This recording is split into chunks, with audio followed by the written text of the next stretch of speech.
사실 오늘 어떤 분들이 강의를 들어오는지 모르고 왔습니다. 그냥 주민학교다. 보니까 얘기 들으니까 조합장님도 계시는 것 같고 추진위원장도 계시는 것 같고 굉장히 다양한 폭이신 것 같아서 오늘은 그냥 개요에 대한 이야기들로 제가 쭉 한번 말씀을 드려볼까 합니다. 제 사진이고요. 지금 현재 서경대학교 도시공학과의 교수로 있습니다. 제가 서울시에서 활동은 서울시 도시계획위원을 4년을 했고요. 그 다음에 도시건축건동위원회 위원도 한 4년을 해서 사실 계획 결정하는 데 역할을 많이 했고요. 그 다음에 재정비위원회하고 균형발전위원회는 뉴타운 시작할 때, 뉴타운 만들 때 서울시에서 위원을 해서 나이보다 좀 오래 했습니다. 한 20년 서울시 위원을 했습니다. 그래서 뭐 서울시에서 이루어지는 웬만한 계획 결정들에 직접적으로 관여도 하고 또 뭐 어디서는 저 때문에 뭐 몇 억이 날라갔네, 뭐 계획에서 용적률 낮췄다 그래서 이런 소리도 듣고 욕도 수없이 먹었습니다. 그래서 제일 심한 거는 서대문구 도시계획위원을 제가 한 12년 정도 했습니다. 하면서 너는 길 가다 등에 칼 안 들어가나 보자 소리도 들었습니다. 그러니까 도시계획 하다 보면 이런 일들이 굉장히 많이 있습니다. 그럼 도시계획이 도대체 뭔데? 이제 이런 게 고민이 생기실 텐데요. 그래서 실제로 제가 지금 공공재개발도 2개 구역을 제가 직접 계획을 하고 있고 지금 시에서 공공재개발 하는 거에 대한 중간 자문들도 계속 하고 있고요. 그 다음에 신속통합기획도 지금 제일 큰 구역을 맡아서 하고 있습니다. 실제로. 그래서 지금 계획이 거의 다 됐고요. 그 다음에 이제 거기는 쭉 하다가 제가 서울시 임기가 작년 말에 끝나서 더 이상 관여 안 하고 이제 잠깐 또 중앙정부에 좀 갔다 와야 될 것 같아요. 그래서 이제 좀 그런 상황에 있고. 그 다음에 뭐 가디올리타운은 이게 이제 한 10년, 20년 가까이 다 된 얘기죠. 그때 처음에 이런 재개발들 뭐 대규모로 재개발 벌어지는 일이 그때 초기에 일어났는데 실제로 재개발은 1970년대부터 한 50년 됐습니다. 그래서 50년 돼서 다들 잘 아실 것 같은데 막상 들어가서 이야기를 나눠보면 잘 또 모르세요. 그래서 이 뉴타운 하면서 재개발이 굉장히 큰 붐을 불러일으키고 소위 말하는 부동산 투기가 막 벌어지고 이러면서 많은 시민들이 재개발 사업에 대한 이해를 많이 가지고 계세요. 재개발 사업에 어떻게 투자를 해야 이게 되게 이제 투자하고 관련이 되죠. 어떻게 보면 재테크 관점에서들 많이 보시니까 그건 이제 현실인 거고요. 그 다음에 지금 서울이 2025가 아직 그 재개발을 하려면 기본계획이 만들어져야 되는데 이 기본계획 2025 할 때 이제 요거는 좀 됐습니다. 시기가 지금 2040을 준비를 하고 있습니다. 현재 다시 이제 계획을 만들고 있는 중인데 지금 현재 법적 효력이 있는 계획은 저하고 시립대 남진 교수하고 해서 주도를 해서 정리를 했었습니다. 그래서 재개발 일은 제가 박사학위 받고 30년 정도 재개발 일을 서울시에서만 쭉 해와서 뭐 여러분들이 알고 있는 거하고 좀 다른 얘기를 제가 할 수도 있습니다. 근데 여러분들은 주민들 입장에서 하는 이야기고 저는 그 계획을 결정하는 사람 입장에서의 이야기가 좀 있습니다. 그러니까 주민들은 이게 이렇게 되는 게 맞는데 아니요. 근데 계획을 결정하는 상황에서는 또 다른 것들이 들어옵니다. 오늘은 그런 얘기를 조금 포함해서 제가 말씀을 드려볼까 합니다. 이미 뭐 많이 알고 계시는 것도 있기 때문에. 그래서 정비사업에 대한 이야기 간단하게 말씀드리고요. 신속통합기획에 대해서도 제가 간단하게 요거는 초기에 원래 신속통합으로 이름이 만들어진 건 아니고 도시건축 혁신 방안이다 그래서 좀 서울 다 이렇게 박스형 네모 반듯반듯한 아파트만 올라가는데 그런 아파트 말고 좀 멋있는 아파트 좀 올리면 안 돼? 이제 이런 생각 갖고 건축을 좀 혁신적으로 해보자. 그래서 도시건축 혁신 방안으로 해서 만들어졌고 그게 디벨롭이 되고 발전이 돼서 신속통합기획이 돼서 요즘 서울시의 신속통합기획 구역으로 지금 추진되고 있는 게 한 50개가 넘습니다. 굉장히 많이 가고 있고 지금 거기에 매달려 있는 전문가 숫자도 굉장히 많고요. 그래서 지금 매주 한두 번씩 뭐 서울시는 한두 번이 아니에요. 50개 구역이 되니까 담당 직원들 보면 좀 불쌍해요. 진짜 박봉에 맨날 8시부터 끌려 나와갖고 밤늦게까지 우리는 회의 끝나고 가면 되지만 직원들은 나머지 정리도 해야 되거든요. 그렇게 지금 열심히들 하고 있습니다. 그래서 아마 요번 우리 오 시장님 임기에서는 굉장히 중요한 사업으로 진행이 되고 있습니다. 요거에 대해서 핵심적인 내용만 말씀드리도록 하겠습니다. 시간이 많지 않아서. 자, 그러면 이제 도시계획과 정비사업에 대한 이야기를 제가 안 할 수가 없는데 우리 재개발 사업이다 그러면 여기 책에 있는 거하고 조금 다른 얘기입니다. 책에 있는 거 그냥 보시면 되니까 요거는 그냥 일반 시민들 잘 모르는 분들 보라고 인터넷에 올라 있는 거고 서울시에서 만들어 놓은 거고 요거는 제가 그거를 조금 더 들어가서 설명을 드리도록 정리를 한 겁니다. 결국은 도시계획입니다. 도시계획 사업입니다. 재개발 사업이. 우리 흔히 재개발 사업 그러면 내가 내 땅 갖고 내가 집 짓는 건데 무슨 도시계획 사업이라고 생각하실 수 있는데 도시계획 사업입니다. 그럼 도시계획이 뭔데? 이제 질문이 나오실 텐데, 도시계획이 보면 우리 땅이라는 게 우리 국토가 우리도 지금 여기에 살지만 우리 자식들, 우리 손주들, 그 손주의 자식들도 여기에 살아야 됩니다. 그러니까 지금 우리만 살고 마는 게 아니고 우리 후손들도 여기서 다 살아야 돼요. 굉장히 중요한 자산인 거예요. 이 한반도에 사는 사람들한테. 그러다 보니 이게 지속 가능하게 여기서 다 우리 후손들도 행복하게 살 수 있도록 국토를 발전시켜 나가야 된다라는 게 기본 이념입니다. 그러니까 우리만 잘 살고 많은 게 아니에요. 그러니까 우리 후손도 염두에 둬야 된다라는 거고. 그러다 보니 도시가 많은 문제를 일으킬 텐데 장기적으로 어떻게 대응할 거냐. 그러다 보니 도시를 어떻게 만들어야 되느냐. 기본 틀을 어떻게 할 거냐에 대한 생각을 그거를 정리하는 게 도시계획이에요. 쉽게 얘기하면. 그러니까 우리가 도시계획, 그럼 도시계획이 뭐야?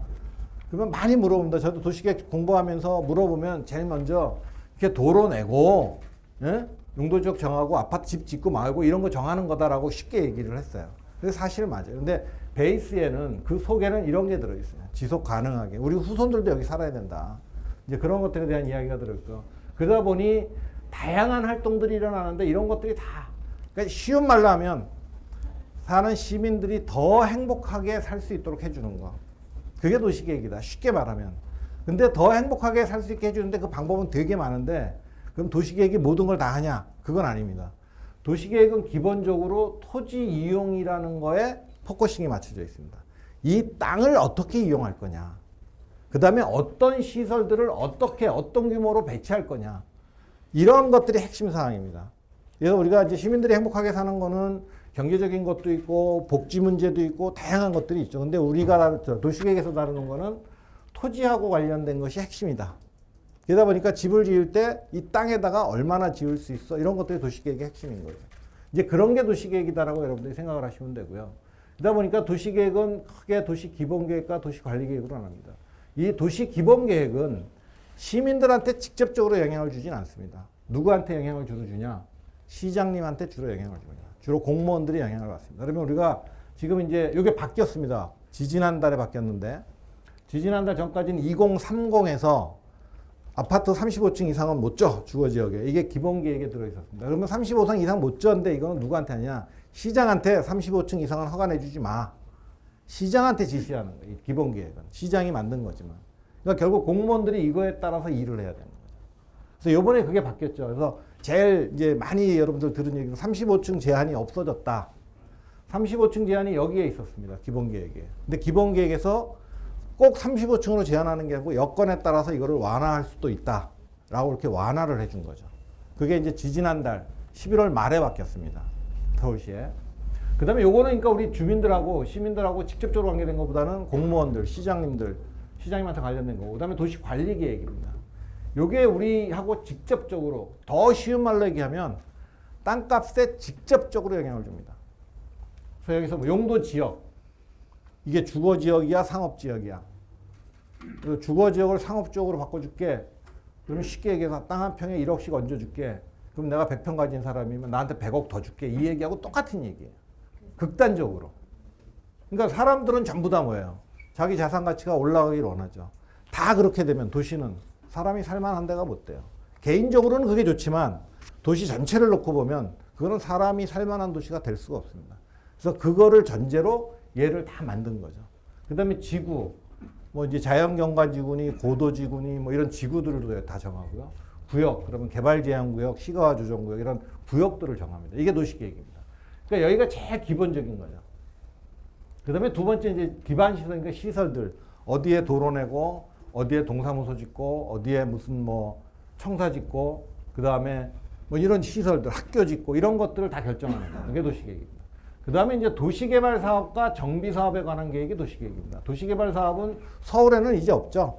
그냥 빈 땅, 논밭을 신도시 만드는 게 쉽게 얘기하면 도시개발 사업입니다.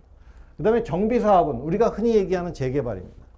그러니까 법적인 용어로서의 재개발의 의미도 있고 일반적인 의미도 그냥 다시 헐고 다시 짓는 거 다 재개발이죠. 그 안에 이제 그걸 정비 사업이라고 하는 겁니다. 이 정비 사업에 관한 계획은 도시계획입니다.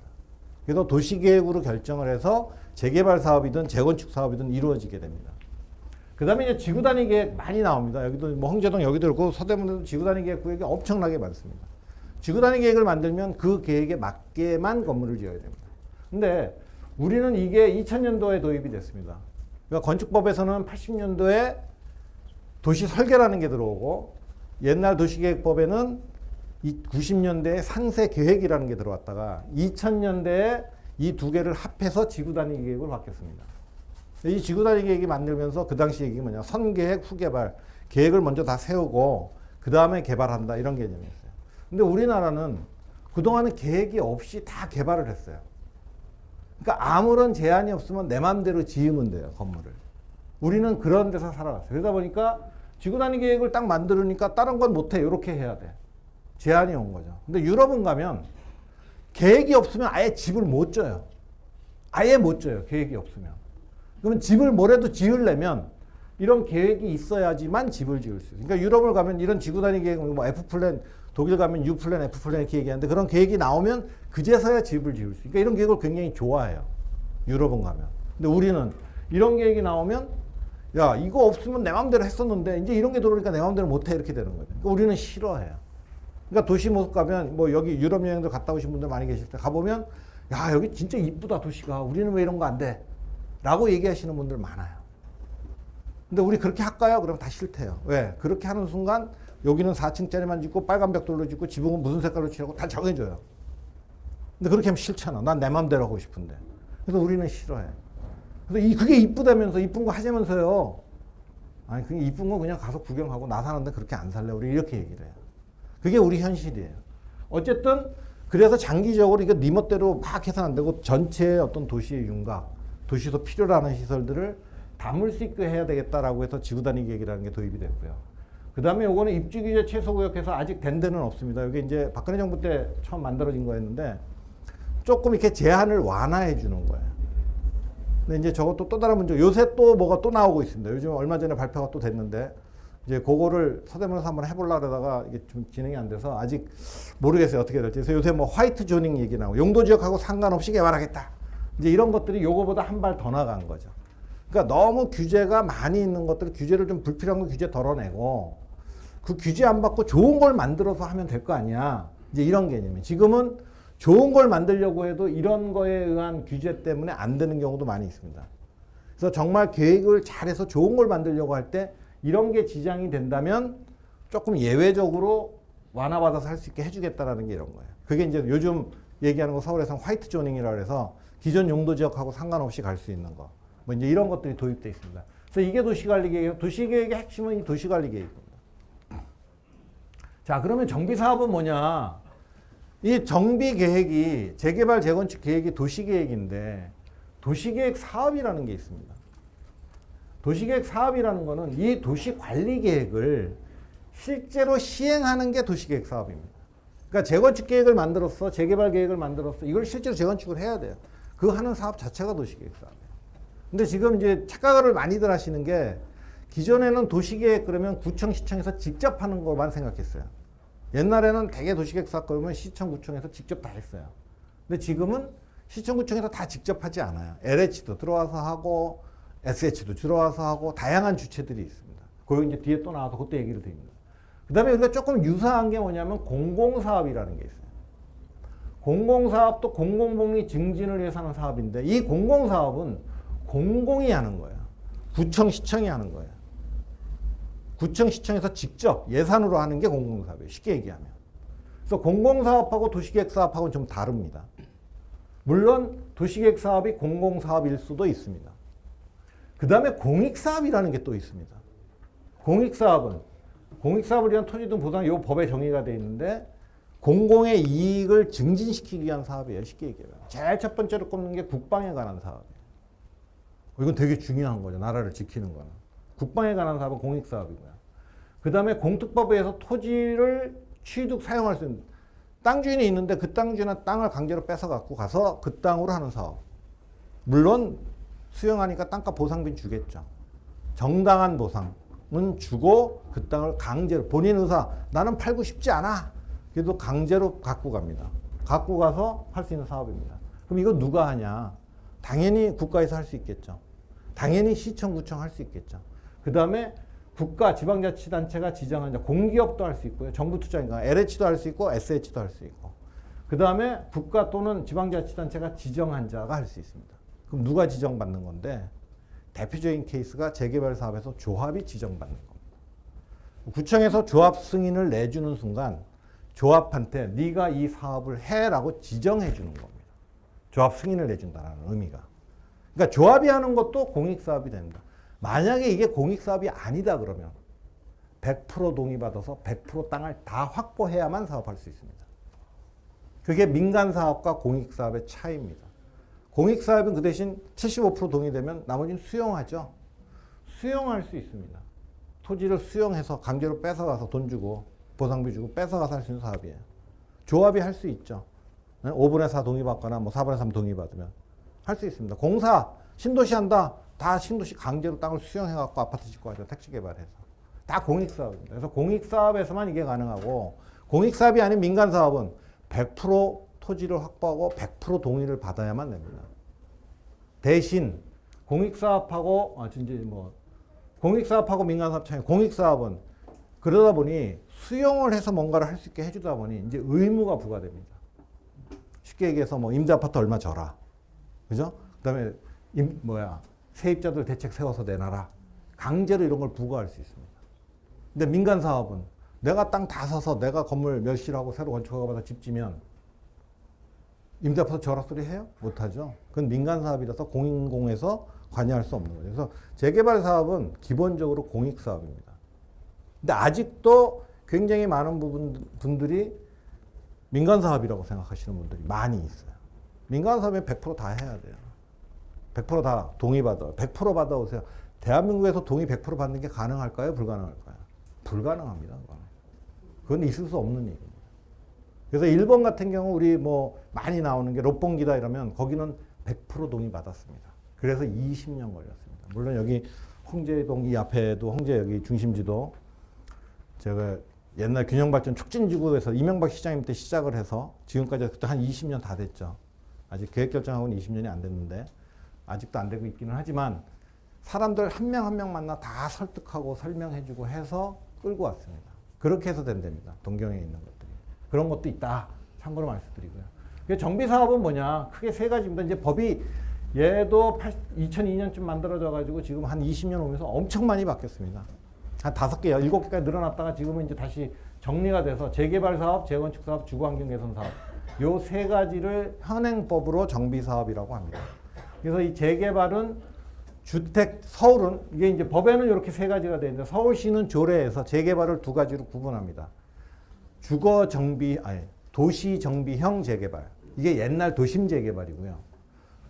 그 다음에 주택정비형 재개발은 옛날 주택 재개발이고요. 이 두 개가 조금 구분이 되어 있고 서울시는 그렇게 해오던 게 40년 가까이 그렇게 쭉 해왔기 때문에 지금 갑자기 바꿀 수가 없어서 두 개로 구분해서 상업지역, 준주거지역 이런 데는 도시정비형 재개발이 이루어지고 그냥 주거지역에는 주택 재개발이 이루어지고 이렇게 구분이 돼서 이루어지고 있습니다. 그래서 누가 하냐?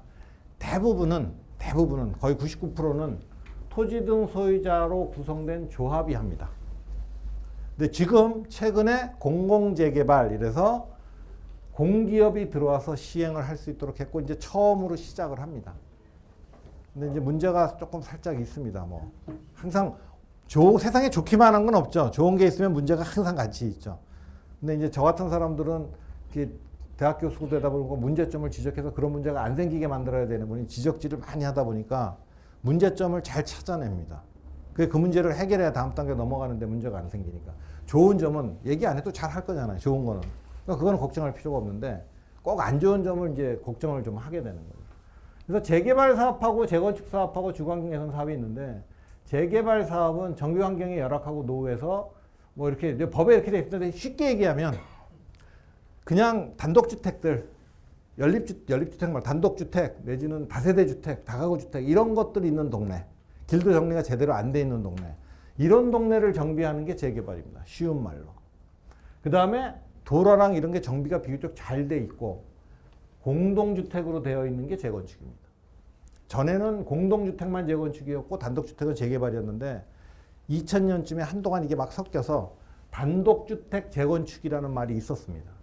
그래서 단독주택 중에 기반시설 괜찮은데도 노후 한 대는 아파트를 짓게 해줬어요. 그래서 방배동 쪽에서 많이 했는데 그게 문제가 많이 생기니 없애버렸습니다. 서울시는. 그래서 지금 중앙정부도 마찬가지예요. 그래서 단독주택 재건축은 없고 그냥 재건축은 공동주택만 하는 거고 재개발은 단독주택은 다 재개발로 합니다. 그 다음에 이제 2000년대에 비해서 지금 재개발구역 지정하기가 굉장히 쉬워졌습니다. 그 당시에는 어려운 요건들이 많이 있었는데 그래서 주로 상황이 안 좋은 단독주택들을 중심으로 하는 게 재개발 사업이다. 언제부터 시작했냐? 71년도에 도시계획법에서 제일 처음에 시작. 지금은 도시계획법이 없어졌죠. 국토의 계획 및 이용에 관한 법률로 바뀌어서 이제 정리가 됐는데 도시계획법 있을 때 71년도에 만들어졌고 76년도에 주택재개발 사업이 구분이 돼서 도심재개발, 주택재개발 이렇게 구분을 해서 이제 하기 시작했고 70년대부터 아까 생겼다고 했습니다. 또 굉장히 71년이니까 한 53년 된 사업이죠. 그러니까 많은 분들이 잘 알고 있을 거라고 생각했는데 그렇지가 않더라는 거예요. 그 다음에 이제 재건축 사업은 기반시설 좋은 이런 불량 밀집한 지역인데 이게 이제 주로 공동주택이라 그랬어요. 근데 이게 재밌는 게 88년도에 주택건설촉진법에서 재건축 사업이라는 게 처음 정의가 되고 만들어집니다. 이게 이제 주택조합이라는 것이 만들어지면서 됐는데 이 당시에는 민간주택 사업으로 정의가 되어 있습니다. 공익사업이 아니었습니다. 시작할 때는. 근데 2003년도에 도정법이 만들어지면서 도시계획 사업으로 정리가 되면서 공익사업으로 바뀝니다. 그러니까 이 당시에는 옛날에는 재건축한다면 매도 청구가 없었습니다. 다 동의받아와야 됐어요. 근데 지금은 안 팔면 매도 청구를 할 수 있습니다. 강제로 팔으라고 요구하는 거죠. 강제로. 재개발은 수용을 하는데 재건축은 매도 청구를 합니다. 매도 청구하면 법원에서 다 받아주는 거예요. 이 사람은 팔고 나가야 돼요. 동의하지 않으면 재건축에. 그러니까 이게 이제 2003년도 법이 바뀌면서 바뀌었어요. 그래서 2003년도부터는 재건축도 공익사업이 된 거예요. 근데 이제 재밌는 게 공익사업으로 들어가면서 요즘 이제 재건축하면서 주민들이 야, 내 집, 내 헐고 내가 내 땅에다 집 새로 주는데 왜 시에서 간섭해? 라고 얘기를 합니다. 그래, 그럼 그렇게 하세요. 민간 사업으로. 100% 동의받아서 하세요. 당신은 나는 내 땅 내가 헐고 하는데 그 중에 나 집 싫어. 여기 우리 할머니하고 내가 여기 살면서 우리 할머니가 나한테 이 집에서 얼마나 잘해줬는데 나 그냥 여기 살래. 그 사람 강제로 내보내야만 되잖아요.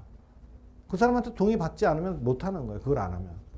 그래서 그걸 할 수 있게 해주는 거예요. 그럴 때는 공공이라는 주택의 공공성이라는 걸 통해서 주택을 공급한다라는 게 굉장히 중요한 이슈가 되는데 그거를 이루기 위해서 다른 사람의 권리를 제한하는 거죠. 그러니까 남의 권리 제한하는 거는 기본이고 내 권리는 제한하지 마 이렇게 얘기하는 거하고 똑같은 거예요. 그러니까 이제 그런 생각을 좀 해볼 필요가 있고 재건축 사업도 그래서 지금은 공익 사업이 돼서 서울시에서는 재건축 사업하면 아파트 숫자 40% 이상 늘려라 해요. 지금 100채짜리 헐고 100채짜리 짓는다 안 해줍니다.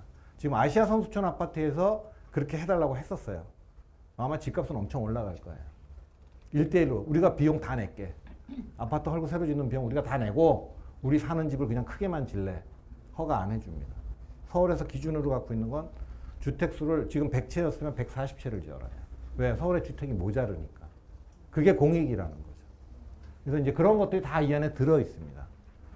그 다음에 조합이라는 거는 그럼 뭐냐. 아까 구청에서 조합 승인을 내주는 순간 당신이 조합이 사업을 하고 사업자를 지정해 주는 거라 그랬잖아요.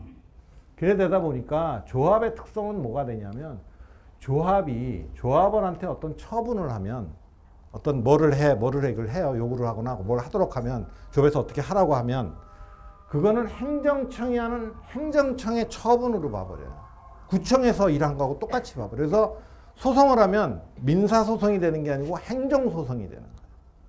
행정행위에 대한 취소를 요구를 하고 이렇게 되는 거예요.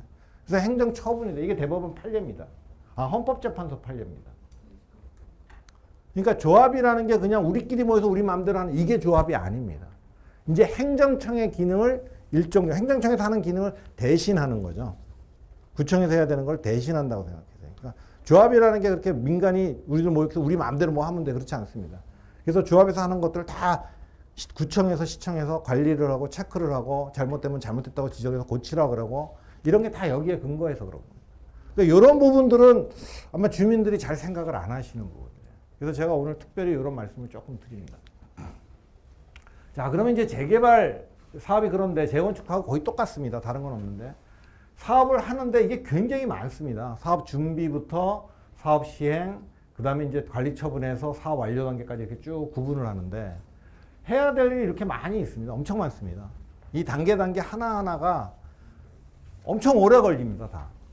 시간도 오래 걸리고 요구되는 것도 많고 그러다 보니 이런 많은 과정을 거치다 보니 소송도 많이 걸립니다. 변호사가 어느 재개발 구역 하나 이렇게 고문 변호사, 자문 변호사로 딱 되면 계약이 되면 변호사 우리 구역 담당해주는 변호사 계약되면 소송비가 소송만 몇백억이 넘습니다. 소송 비용이. 뭐 발성이 무지하게 많아요. 그러니까 주민들이 생각하고 다르게 하면 주민들이 다 소송 내고 막 이렇게 하는 거예요. 그렇게 해서 우리가 상식하고 다르게 뒤집어지는 경우도 있고 그래서 제가 저번에 고등법원에 가서 판사님들 모시고 강의를 했는데 판사님들이 기존에 갖고 있는 생각들을 좀 바꿔야 되네. 재개발 사업의 뭔지에 대한 이해를 해야 거기에 합당하게 판단을 하는 거예요. 그래서 이제 지금 저번에 광주 고등법원에서 광주 지방법원과 같이 판사님들만 한 4, 50명 모아놓고 강의를 했던 것 같아요. 이제 좀 광주에서 재개발에 사고가 많이 났잖아요. 뭐 무너지고 막 이래가지고 그때 이제 광주 법원장 가신 분이 이쪽도 좀 해야 된다. 판사들 공부 좀 시켜야 된다. 그래가지고 이제 가서 근데 광주가 좀 멀긴 하더라고요. 강의하러 가니까 하루에 갔다 오기에는. 그래서 이렇게 다니면서 강의를 했는데 이게 이제 그런 것들을 아시면 그래서 잘못된 판례가 나와요. 판례를 고치는 게 굉장히 어렵습니다, 사실.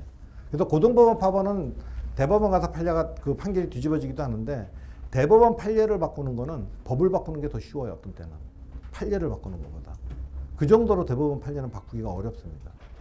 그러니까 뭐 잘못된 법 나오면 이제 국토부나 중앙부처에서 법을 바꿔버려요. 더 이상 그렇게 운영되면 안 된다 싶으면. 그러니까 이제 서로 이렇게 견제하고 보완할 수 있는 장치가 많이 있는 건데 제일 먼저 기본 계획이 수립이 돼야 됩니다. 기본 계획이 없으면 안 됩니다. 근데 우리 전에는 어떻게 했냐, 재개발. 이게 이제 2003년도에 처음 나왔는데 그 전에는 어떻게 했냐. 야, 우리 동네 여기 재개발하자. 주민들 동의받아서 우리 여기 재개발 해줘요. 구청에 가서 신청하는 거죠. 그러면 해줬어요. 근데 기본 계획이 나오면서는 구청에서 여기를 재개발 앞으로 할 거야 해서 시에다 올리면 시에서 만드는 기본 계획에 그걸 담아야만 재개발을 할 수 있었습니다. 그랬다가 이제 박원순 시장님 들어오면서 그게 예정구역인데 그거 다 없애버리고 이제 그때 하면서 뭐 지수제 이런 거 해가지고 근데 그 지수제로 올리면 다 탈락. 이렇게 되니까 재개발이 안 되게 좀 했었죠. 의도적으로 그 당시에. 어쨌든 기본 계획이 돼 있는데 지금 신통 같은 경우는 들어오면 기본 계획을 처리한 걸로 의제 처리를 해준 거죠. 물론 있는 지역이 들어오기도 하고요. 근데 지금 뭐 서울에 남아있는 데가 아파트가 지금 반이 넘잖아요. 사실. 그러니까 이제 단독주택 오늘도 아까 사실 시간이 좀 남아서 저 호운동 들어가서 내가 한 5바퀴 좀 돌고 온 것 같아요. 차 끌고 가서. 갔더니 거기도 옛날에 다 이렇게 단독주택 같은 게 있더니 지금 아파트가 엄청 들어가고 있고 아직도 공사 중이고 또 하려는 동네도 있고 뭐 지금 이런 상황인데 그러니까 기본 계획이 없으면 안 됩니다. 기본 계획이 만들어지면 정비구역을 지정한다고 되어 있습니다. 요거는 화살표 하나로 굉장히 간단하죠. 근데 기본 계획 수립해서 거기에 정비구역 지정하려면 구역만 지정하고 정비계획을 수립하고도 하지만 정비구역과 정비계획 두 개가 동시에 갑니다. 서울시는. 저거 장난 아니죠. 그러니까 이제 구에서 예산 잡아가지고 계획을 만들어야 되는데 구청의 예산이 이렇게 넉넉하지 않아. 잘 안 해요. 그러니까 이제 주민들이 으쌰으쌰 해갖고 뭘 하나 이렇게 만들어갖고 가서 해달라고 얘기를 합니다. 그러면 구청에서 다 뜯어 고칩니다. 그럼 또 시에 협의 보내죠. 그럼 시에서 또 시 공무원들이 다 뜯어 고치죠. 그래갖고 이제 구의 위원회 가고 시의 위원회 가는데 구도시계획위원회 가려고 시 도시계획위원회 가서 결정이 되는데 주민들이 시작해서 도시계획위원회 가서 결정될 때까지 어느 정도 걸려요? 4, 5년 좋게 걸려요. 시에 보내고 한 1년, 2년 정도 걸릴 거예요. 시에 보내고. 그때 저 이제 학교에 있는데 저희 학교 앞에 도로를 조금 넓히는데 이거 넓힌다 해서 도시계획 결정했습니까? 우리 이사장님이 내일 모레 바로 도로가 넓어지는 줄 아세요. 근데 한 5년쯤 지나니까 저보고 좀 불러. 야, 이 교수 좀 와봐. 갔더니 야, 도로가 공사를 하긴 하니? 도시계획은 결정되면 기본 10년 정도 걸립니다. 기본 10년 정도. 그러니까 성질 급한 사람은 못 견디는 거예요. 이게 굉장히 오래 걸려요. 여기까지가. 이게 한 방에 가는데 굉장히 오래 걸려요. 맨날 올라갔다 퇴짜 맞아서 내려오고 또 1년 뒤에 또 올라가고 또 뭐 했더니 다시 보류하라고 또 담당자 바뀌었다 시장님 바뀌었다 선거다 서랍에 처박아 놓고 기다려 몇 달 6개월 훅 가요. 그럼 뭐 많이들 겪으셨을 거예요. 2, 3년 훅 가요. 그럼 저도 도시계획위원회 하면서 올라와서 보류시켰어요. 이거 보완해갖고 다시 와. 안 와요. 임기 끝날 때까지. 3년이 지나도록 안 와. 못 오는 거예요. 그러니까 주민들끼리도 갈등이 있고 뭐가 안 되고 그러니까 잘 못하는 거예요. 이제 그런 게 굉장히 오래 걸리는 거예요. 그래서 여기까지 되면 정비계획 결정돼서 구역 지정되면 절반 됐다 그래요. 단계가 이렇게 많은데 요거 왔는데 절반 됐다고 얘기해요. 왜? 중요한 거는 거기서 다 결정이 됩니다. 사업성도 거기서 결정이 되고 층수, 연면적 뭐 이런 것들이 다 거기서 결정이 됩니다. 그러니까 사업성에 돈, 내가 이 수익이 어느 정도 돼야 하는 게 여기서 다 결정이 돼버립니다. 사실상. 이게 굉장히 중요하고 주민들도 이거는 굉장히 민감하죠. 그러니까 양보를 잘 안 하려고 그럽니다. 근데 저는 그래죠. 제가 하는 데는. 자, 용적률 5% 포기하고 지금 빨리 갈래요? 그 5%더 올려보겠다고 개개 볼래요? 저는 5% 포기하고 빨리 가세요예요. 그러면 아파트 지어지기 10년 이상 차이 나요. 그 5% 더 하겠다고. 245%로 할래? 250%로 할래? 우리 죽어도 250 하겠어. 하세요. 한 5, 6년 뒤에 봐요. 그냥 245로 할게요. 그럼 빨리 가요. 10년 차이 나요. 근데 그렇게 하면 조합장님이 다음 선거에서 떨어질 가능성이 있어. 5% 포기했다고. 주민들 생각이 그런 거죠. 그때 맥시 전체를 못 보시고 단계만 보시는 거예요. 그러니까 무지 안타까워요. 그런 거 보면. 그러니까 이제 몰라서 설득을 해주고 이해를 시켜드리면 그거 5% 더 올리려면 엄청 많은 일을 해야 되고 스트레스도 엄청 받아야 되고 구청부터 시 다 설득하고 뭐라 그러면 그거 다 쫓아다니면서 해야 되고 그 시간이 어마어마하게 오래 걸려요. 5% 놓고 다른 걸로 찾아. 용적률 5%에서 나오는 수익 뭐 10,000평짜리다라면 5% 뭐 아파트 한 5채라고 쳐요. 5채 요새 뭐 쉽게 10억이라고 치면 50억이잖아요. 이거 추진하면서 50억 세이브 시키는 건 일도 아니에요. 여기서 뭔 일 생기면 50억에 500억 날라가요. 지금 요새 이제 대표적으로 여러분들 많이 들은 얘기 사랑교회, 정강욱 목사 사랑교회 얘기 듣잖아요. 지금 법원에서 얼마? 560억? 이라고 판결해 줬는데 본인은 2천억 달라 그래가지고. 그래서 저번에 다 됐다 그랬잖아요. 안 됐어요, 아직. 우리 정강욱 목사님이 땅을 더 달래요. 그래서 원점 돌아갔어요. 원상 다시. 협상 다 소용없어. 이래 되면 그 사람들 지금 얼마예요? 건물 다 헐었어요. 주택들은. 교회만 딸랑 남고. 그림 텔레비 이런 데 보셨죠? 지금 이거 다 헐은 거. 제가 이제 이 얘기 나오면 속 쓰는 게 가재울 4구역이에요. 가재울 4구역에서 조합장님이랑 사고 쳐가지고 철거를 했는데 중단돼 버렸어. 그러니까 지금 이제는 다 끝나서 잘 끝나서 해피하게 다 정리가 돼서 내가 얘기할 수 있지만 정말 원래 주민들 재산이 3분의 1이 허공으로 날아갔어요. 그렇게 시간 끌고 일 잘못하면. 근데 주민들은 몰라. 그거 만회시켜 주려고 용적률 더 올리고 생 난리 쳤어요. 저는 그 당시 주민들한테 약속한 거 200% 지켰어요. 내가 분양가 1,200만 원 만들어줄게 그랬었던 것 같아요. 그 당시에. 제가 뉴타운 MP 처음 시작해갖고. 1,200만 원이 아니죠, 지금. 그저 한 3,000만 원 가까이 하지 않나? 떨어져도. 나는 그분들한테 2배, 3배 약속 지켰어. 최소한 그 당시 기준으로 2배 약속은 지켜드린 것 같아요. 지금 가보면 모래내 저 난가자동 가보시면 되게 좋죠, 거기는. 신도시 같잖아요. 여기 이런 동네하고 완전히 달라요. 그게 뉴타운의 강점이었어요. 그래서 저보고 그 당시에 미친놈이라 그랬었는데 저 겁대가리 없이 계획 저렇게 했다고. 한 귀로 듣고 한 귀로 흘리고. 왜? 된다 이거는. 그때 이제 건설사하고도 얘기도 하고 시공사하고도 얘기하고 그런 거 하는 사람들하고도 다 하고 해가지고 4,000세대짜리 거의 2개를 만들어. 3구역, 4구역 다 4,500세대 막 이래요. 처음에 그거 보고 저보고 미친놈이라 그랬어요. 다 쪼가리 내서 했는데 그거 그래갖고는 일이 안 된다 그래가지고. 근데 이제 사실은 4구역이 먼저 갔었는데 그 사고 터지는 바람에 이제 거기 그 자세한 거는 사실 이제 구청에서 더 잘 관리해야 되니까 구청장님한테 가끔 말씀드릴 텐데 드리고 또 하면서 고민해야 될 것도 말씀드리겠지만 그런 문제만 안 생기고 진행만 잘 되면 용적률 몇 프로 그거 갖고 너무 연연해 할 필요 없어요. 너무 연연해 할 필요 없어. 그러니까 쉽게 해서 우리 젊은 친구들 우리 아들도 요새 회사 옮긴다고 막 이러는데 연봉 얼마 준대? 그래 가령 여기는 5,500 주고 여기는 5,000 준대. 어디로 가요? 5,500으로 가겠죠. 저는 그렇게 안 해요. 5,000 주면서 추가적으로 뭐가 있는데 봐야죠. 근무 여건도 보고.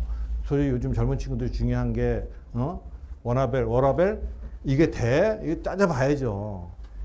근무 시간 말고는 내가 내 시간 갖고 더 여유롭게 살 수 있는지 봐야죠. 그 다음에 회사에서 어느 복지, 뭐 수당 주고 이러는 것도 있잖아요. 그게 더 많은 회사도 있어요. 하나만 보고 결정할 건 아니라는 거예요. 근데 많은 사람들이 하나에서 맥시멈을 찾으려고 그래요. 최대치를 찾으려고 그러세요. 아니요. 어떤 건 포기할 땐 포기해야 돼. 좋은 게 있으면 나쁜 거 있다 그랬죠. 전체적으로 봐서 좋아지냐가 중요해요. 전체적으로 봐서 손해다 그러면 그걸 하면 안 돼. 근데 부분은 손해가 돼도 전체적으로 좋아지면 그걸 하셔야 되는 거죠. 그러니까 이게 이제 제가 가제을 하면서 뉴턴 할 때 주민들한테 말씀드린 거예요. 모든 항목에서 다 욕심내지 마세요. 전체적으로 여기선 플러스 여기선 마이너스 이래도 전체적으로 플러스가 많이 되는 걸 선택하시라고. 그거 굉장히 많이 설명드렸어요. 주민들한테. 자, 그래서 구역이 지정되면 추진위원회를 만들죠. 이제 누가 조합 만들기 위한 거잖아요. 그죠? 이게 추진위원회 만들기 전에 요즘 추진위원회 구성을 위한 추진위원회를 또 만드셔. 그러니까 추진위원회라는 말을 쓰면 법적으로 불법이에요. 그러니까 무슨 이제 다른 이름으로 해. 근데 이게 왜, 그래서 여기에서 나온 게 뭐냐면 공공지원제도라 그래서 지금은 구청에서 업체 선정해서 추진위원회 구성을 딱 하나로 시켜요. 구에서 공공지원, 처음에는 그게 공공관리였다가 뭐 다 공공에서 관리하냐? 지원해줘야죠. 그래서 지원으로 바꾸고 이제 추진위원회 구성할 때부터 공공에서 구청에서 관여해서 업체 뽑아가지고 선거관리위원회에다가 의뢰해갖고 선거하고 이렇게 합니다. 이게 2개가 만들어지고 3개가 만들어졌었어요, 옛날에. 그러니까 주민들 동의 20% 받아갖고 내가 추진위원회 할 거야. 또 어떤 사람 30% 갖고 추진위원회 내가 할 거야. 또 다른 그룹이 30% 받았고 내가 할 거야. 여기는 사업 못 합니다. 그러니까 여기서 이걸 사업을 하려 어떻게 해? 20% 받은 사람 걸 이쪽에 30% 받은 사람이 프리미엄 얹어서 돈 왕창 주고 갖고 가고 여기서부터 비리가 시작되는 거예요. 그러자면 50%를 넘겨야 되잖아요. 추진위원회 만들려면. 그래서 심지어 저기 울산에서 8개가 생긴 데가 있었어요. 이게. 답이 안 나오니까 시장님이 다 불렀어. 어떡할까? 그때 이제 그 당시에 지금 부동산원이라고 얘기하죠. 거기도 정비사업하는 부서가 있었는데 거기서 한다면 이 사람들이 넘겨주겠다 그래서 거기다 맡겨서 그래서 사업. 그러지 않으면 이건 사업이 안 됩니다. 이제 그런 인들을 막아야 되기 때문에 공공에서 공공지원이라는 걸 하고 다 권한 뺏어 갖고 와서만 하면 안 되잖아요. 그러니까 여기에 들어가는 돈은 구청에서 우리가 내줄게. 그래서 공공지원하면서 그런 거에 들어가는 비용, 초기 비용 많이 들어가지만 몇 억씩 다 지원해 줍니다. 그 시에서 예산으로 받아가지고. 이제 그렇게 해서 효율적으로 갈 수 있게 만드는 거죠. 그리고 나면 50% 이상이 되면 그걸 통해서 조합을 만드는 거죠. 그러니까 조합을 만들면 이제 여기서 조합 승인 나가면 이제 조합이 정말로 재개발, 재건축 사업을 할 수 있게 된 거예요. 내가 사업자 지위를 확보한 거죠. 그때부터 이제 사업이 지대로 나가는데 사업 시행 인가는 뭐 건축허가 받고 심의, 교통영향평가니, 환경영향평가니, 교육영향평가니 온갖 심의 다 받고 해서 건축심의까지 끝나면 이제 사업 시행 인가를 갑니다. 그래서 도시계획 사업은 사업 시행 인가입니다. 일반 민간 사업은 허가입니다. 그죠? 구에서 허가를 내주는 거고 구에서 구청장이 얘는 도시계획 사업은 사업 시행 인가를 내줍니다. 용어가 다릅니다. 내용은 똑같은데 내용은 다릅니다. 그러니까 요구하는 요건도 조금 다르고요. 사업 시행 인가를 내서 그러고 나면 서울시는 시공자 선정을 그때 하고 있습니다. 그러니까 옛날에는 조합 설립하면 시공자 선정할 수 있었는데 사업 시행 인가가 내가 집을 3층짜리를 요렇게 질 거야가 정해지는 거예요. 사업 시행 인가가 나야. 근데 그것도 없이 공사비가 얼마야 계약부터 하는 거예요. 여기서. 그 요번에 이제 둔촌 주공 사건 터진 거 다 아시죠? 시공사하고 조합하고 틀어져 가지고. 그래서 요즘 이제 큰일 났어요. 시공사들이 다 건축비 올려달라고 공사 안 하겠다. 지금 뭐 500만 원에 계약해놓고 800만 원 안 주면 안 해. 이러고 지금 난리들이에요. 근데 500만 원, 800만 원 올려달라고 800만 원 근거가 뭐야? 없어요. 뭐가 달라졌는데 없어요. 그냥 800만 원에 하래. 뭐 이런 식이에요. 심지어는. 근데 이거는 세부적으로 도면 하나하나 놓고 내역 다 놓고 여기 뭐 시방서 다 가지고 얘기를 해야 되는데 없어요. 그런 거. 왜? 여기서 하면. 도면이 안 나왔는데 무슨 공사비가 어떻게 산정이 돼요? 그러니까 여기서 한다는 얘기는 조합 운영하고 하는데 돈 들어가는 거 미리 땡겨 쓰는 거예요. 시공사가 돈 대주고. 그러니까 세상에 공짜는 없다. 내가 뭔가 좋은 게 있으면 나중에 그걸 다 비용을 내야 돼요. 세상에 공짜는 없습니다. 정말로. 그건 아셔야 돼요. 근데 서울은 시공자가 꿔주는데 다 무이자로 꿔줘요. 그래서 이주비 무이자로 꿔줘요. 서울은 분양이 안 될 일이 없어요. 근데 부산에서는 돈을 꿔주는데 이주비 주는데 아니요. 그 돈 빌려간 사람이 매달 이자 내야 돼요. 조합에. 그래갖고 중단됐어요. 우리 가재울 사구역처럼. 여기 이자로 그 사람 전 재산 날라가요. 집값이 이자로 날라가요. 그거 자살했어요. 부산은 그런 케이스가 많아요. 그러니까 서울하고 부산하고 재개발 시장이 완전히 다른 시장이에요. 똑같지 않아요. 근데 서울은 그런 일은 없어요. 다행히. 서울에서는. 왜? 서울은 집만 지면 잘 팔려요. 서울은. 가격이 문제여서 그렇지.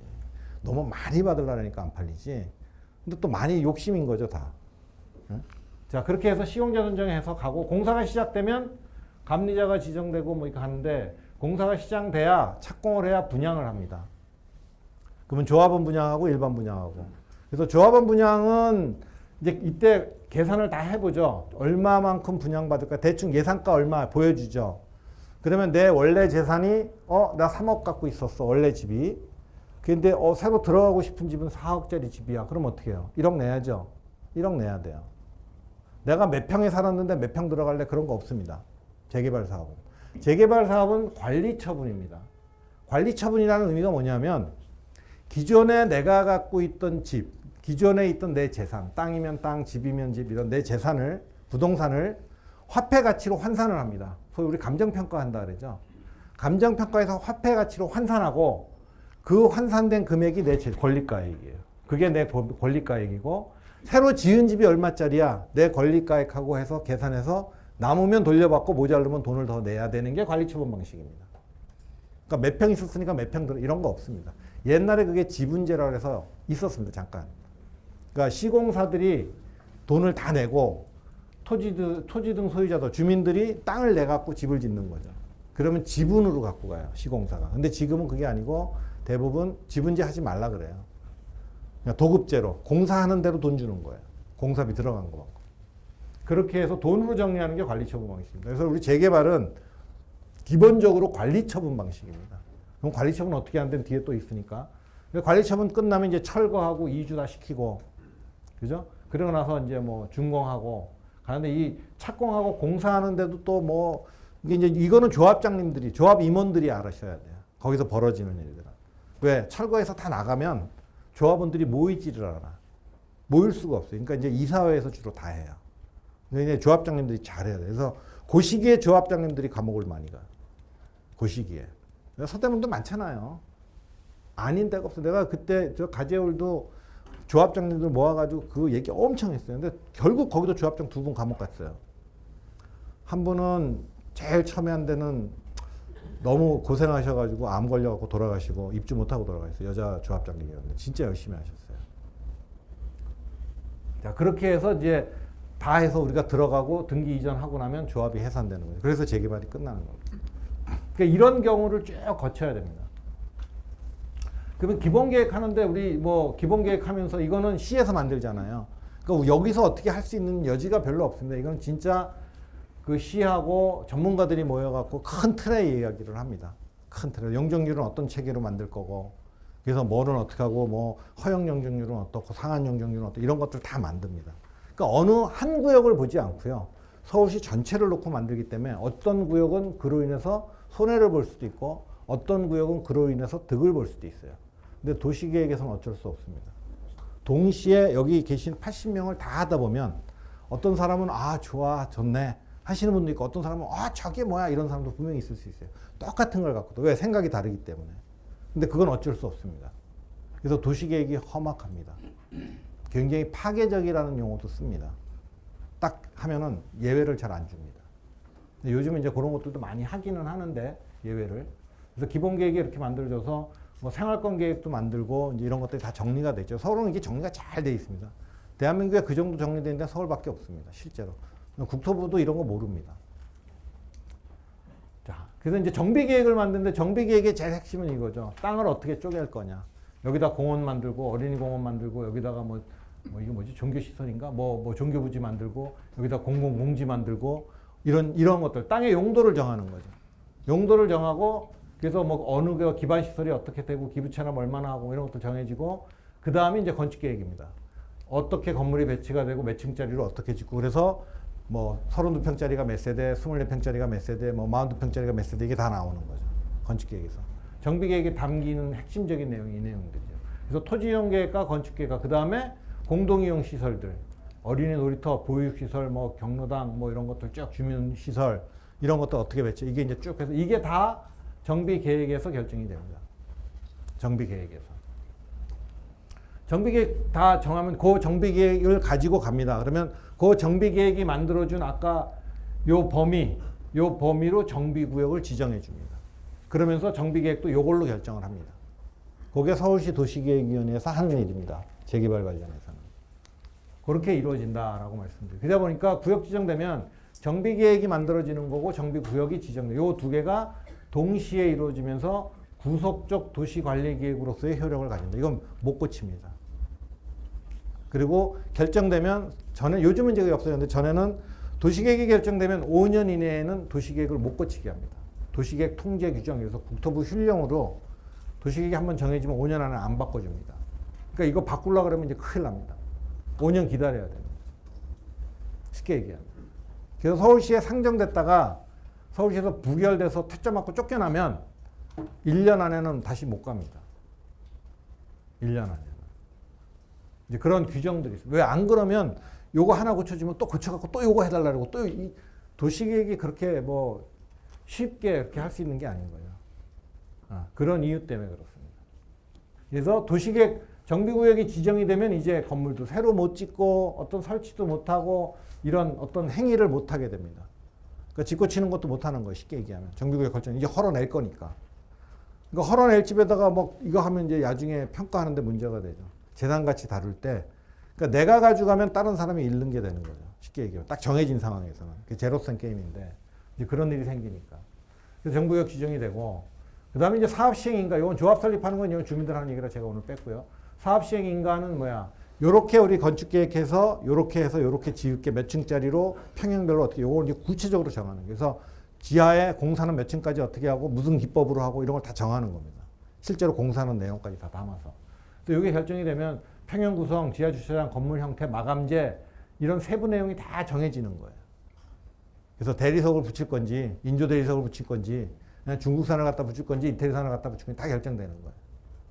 근데 요렇게 해놓고 나면 나중에 시공사에서 설계 변경이라는 걸 합니다. 하다 보면 바뀔 수 있잖아요. 그러면 고쳐야 되잖아요. 그러면 이태리 대리석 붙였는데 중국 대리석으로 바꾸면 값이 올라가요, 내려가요? 아니요, 올라가요. 재개발에서는 설계 변경하면 무조건 올라가요. 무조건 올라가요. 왜? 다 만들 수 있습니다. 재개발 사업의 조합장님들, 조합분들은 평생 한 번 하는 거죠. 뭐 집을 몇 번씩 재개발하진 않을 거 아니에요. 정상적이면 한 번 하는 거예요. 건설사는 재개발 사업을 수백 번, 수천 번 했어요. 노하우가 있어요. 그러니까 조합에서 건설사 상대로 그냥 싸우면 무조건 100점 100패예요. 조합에서. 그걸 못 이겨요. 요즘은 또 더 좋아, 시공사는. 우리 공사비 낮아서 못해요. 안 해. 이제 둔촌주공처럼 답이 안 나와, 그러면. 근데 이제 그런 것도 다 해결하는 방법을 만들어내겠죠. 그죠? 만드는 방법, 나름의 해결하는 방법이 또 있고.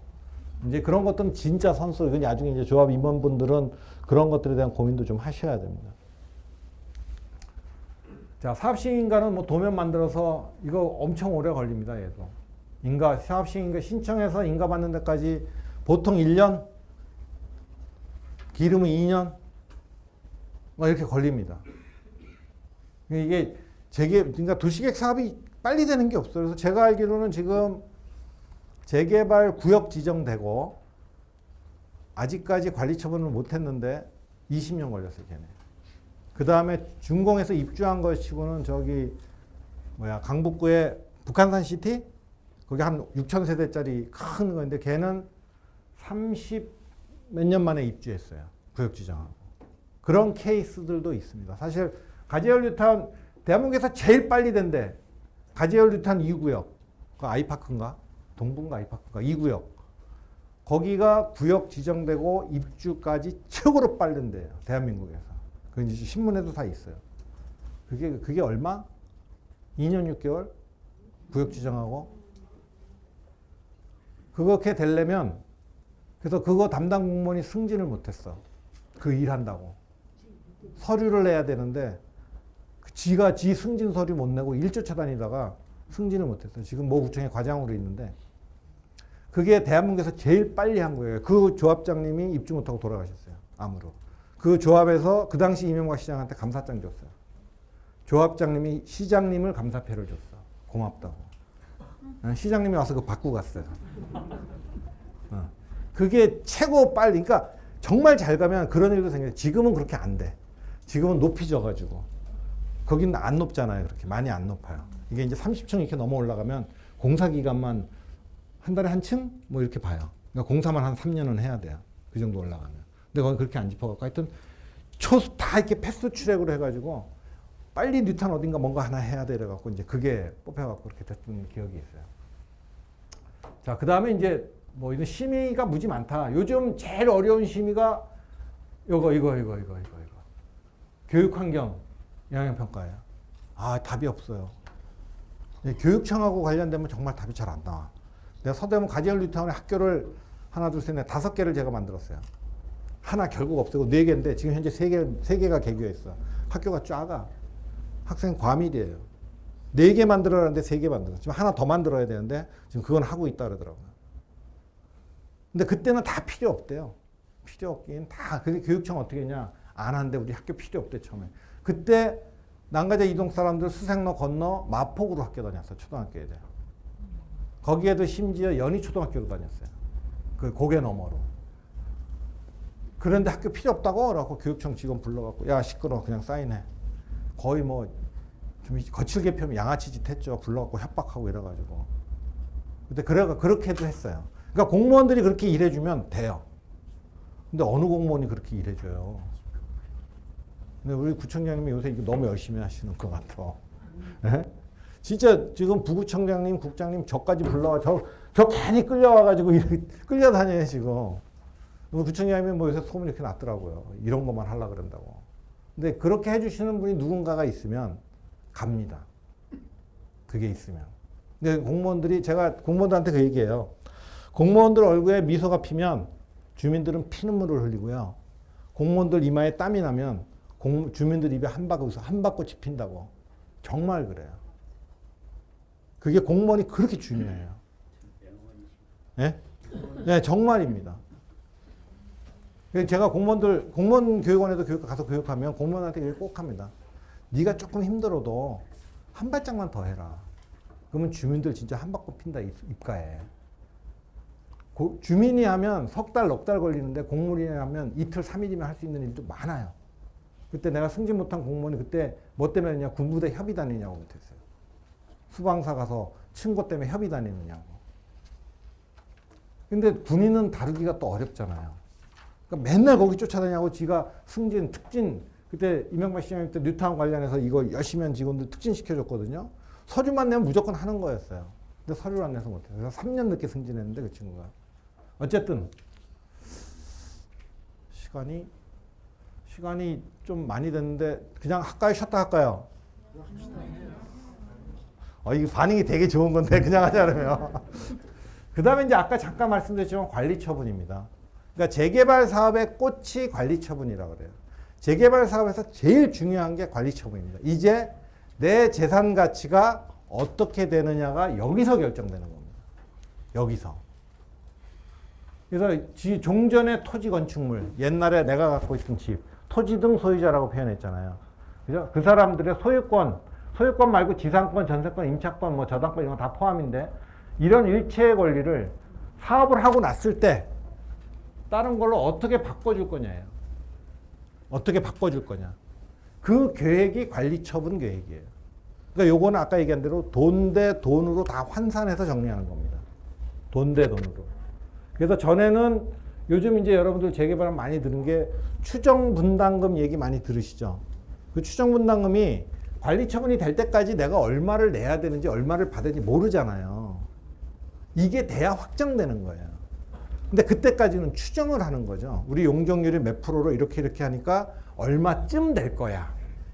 추정분담금이 얼마쯤 된다라는 걸 얘기하는 거지 얼마다고 확정하는 게 아닙니다. 땅을 파서 공사를 하다 보니 밑에 암이 나왔어. 암 파는 공사비가 엄청 더 들어가. 그러면 떨어질 수밖에 없죠. 비용이 더 들어가면. 그런 일도 생겨요.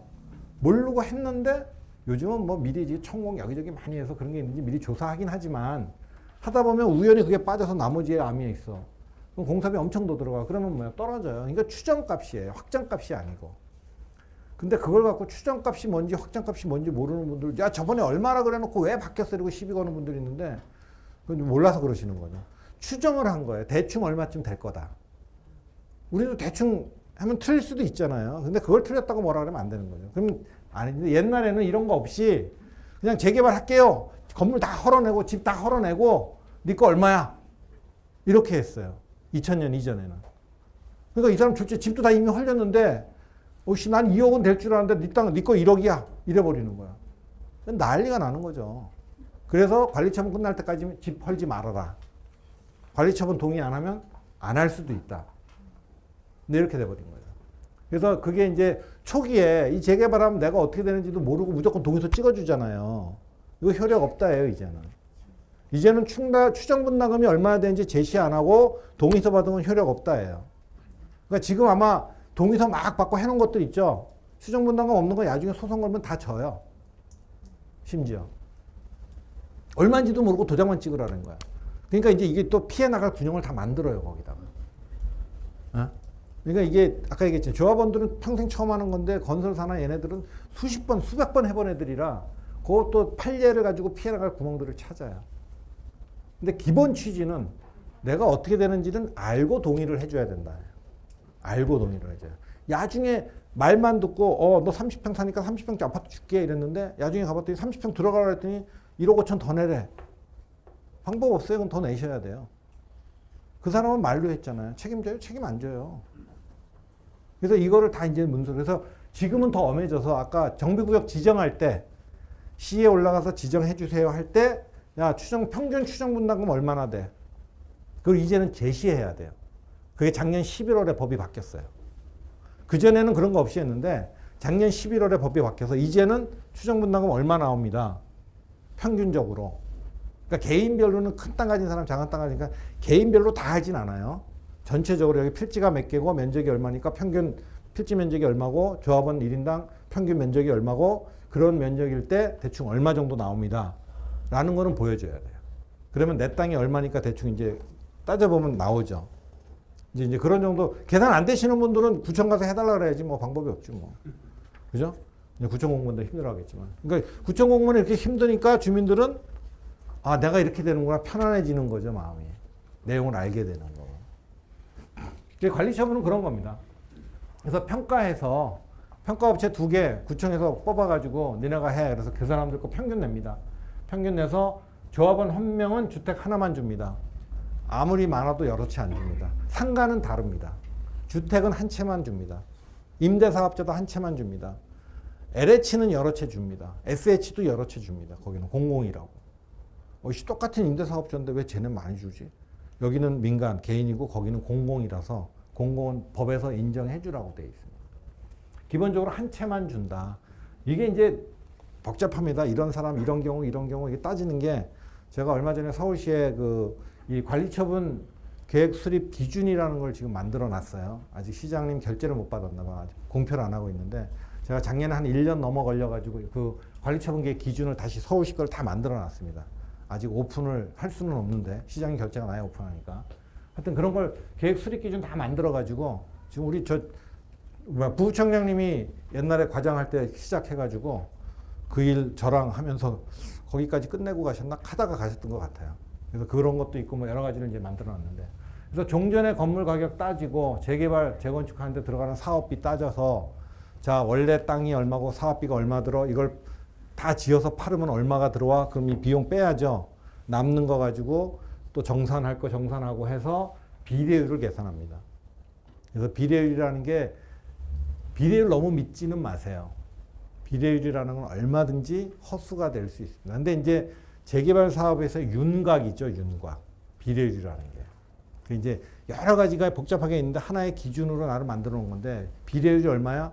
비례율이 100%야 존전의 내 재산 가치가 1억이었으면 사업하고도 1억이 되는 거예요.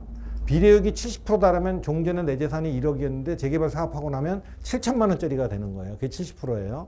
그럼 비례율이 100보다 커져야죠. 100보다 커지는 조합장님 다 잘라야 돼요.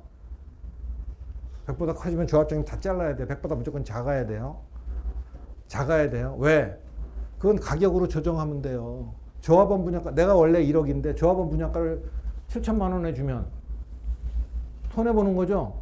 근데 실제로 이 집은 조합원 분양가를 7천만 원에 주면 조합원이 그냥 시중에 내놓으면 1억짜리야. 1억 2천짜리야. 이렇게 남겨야죠. 세금 안 내야지.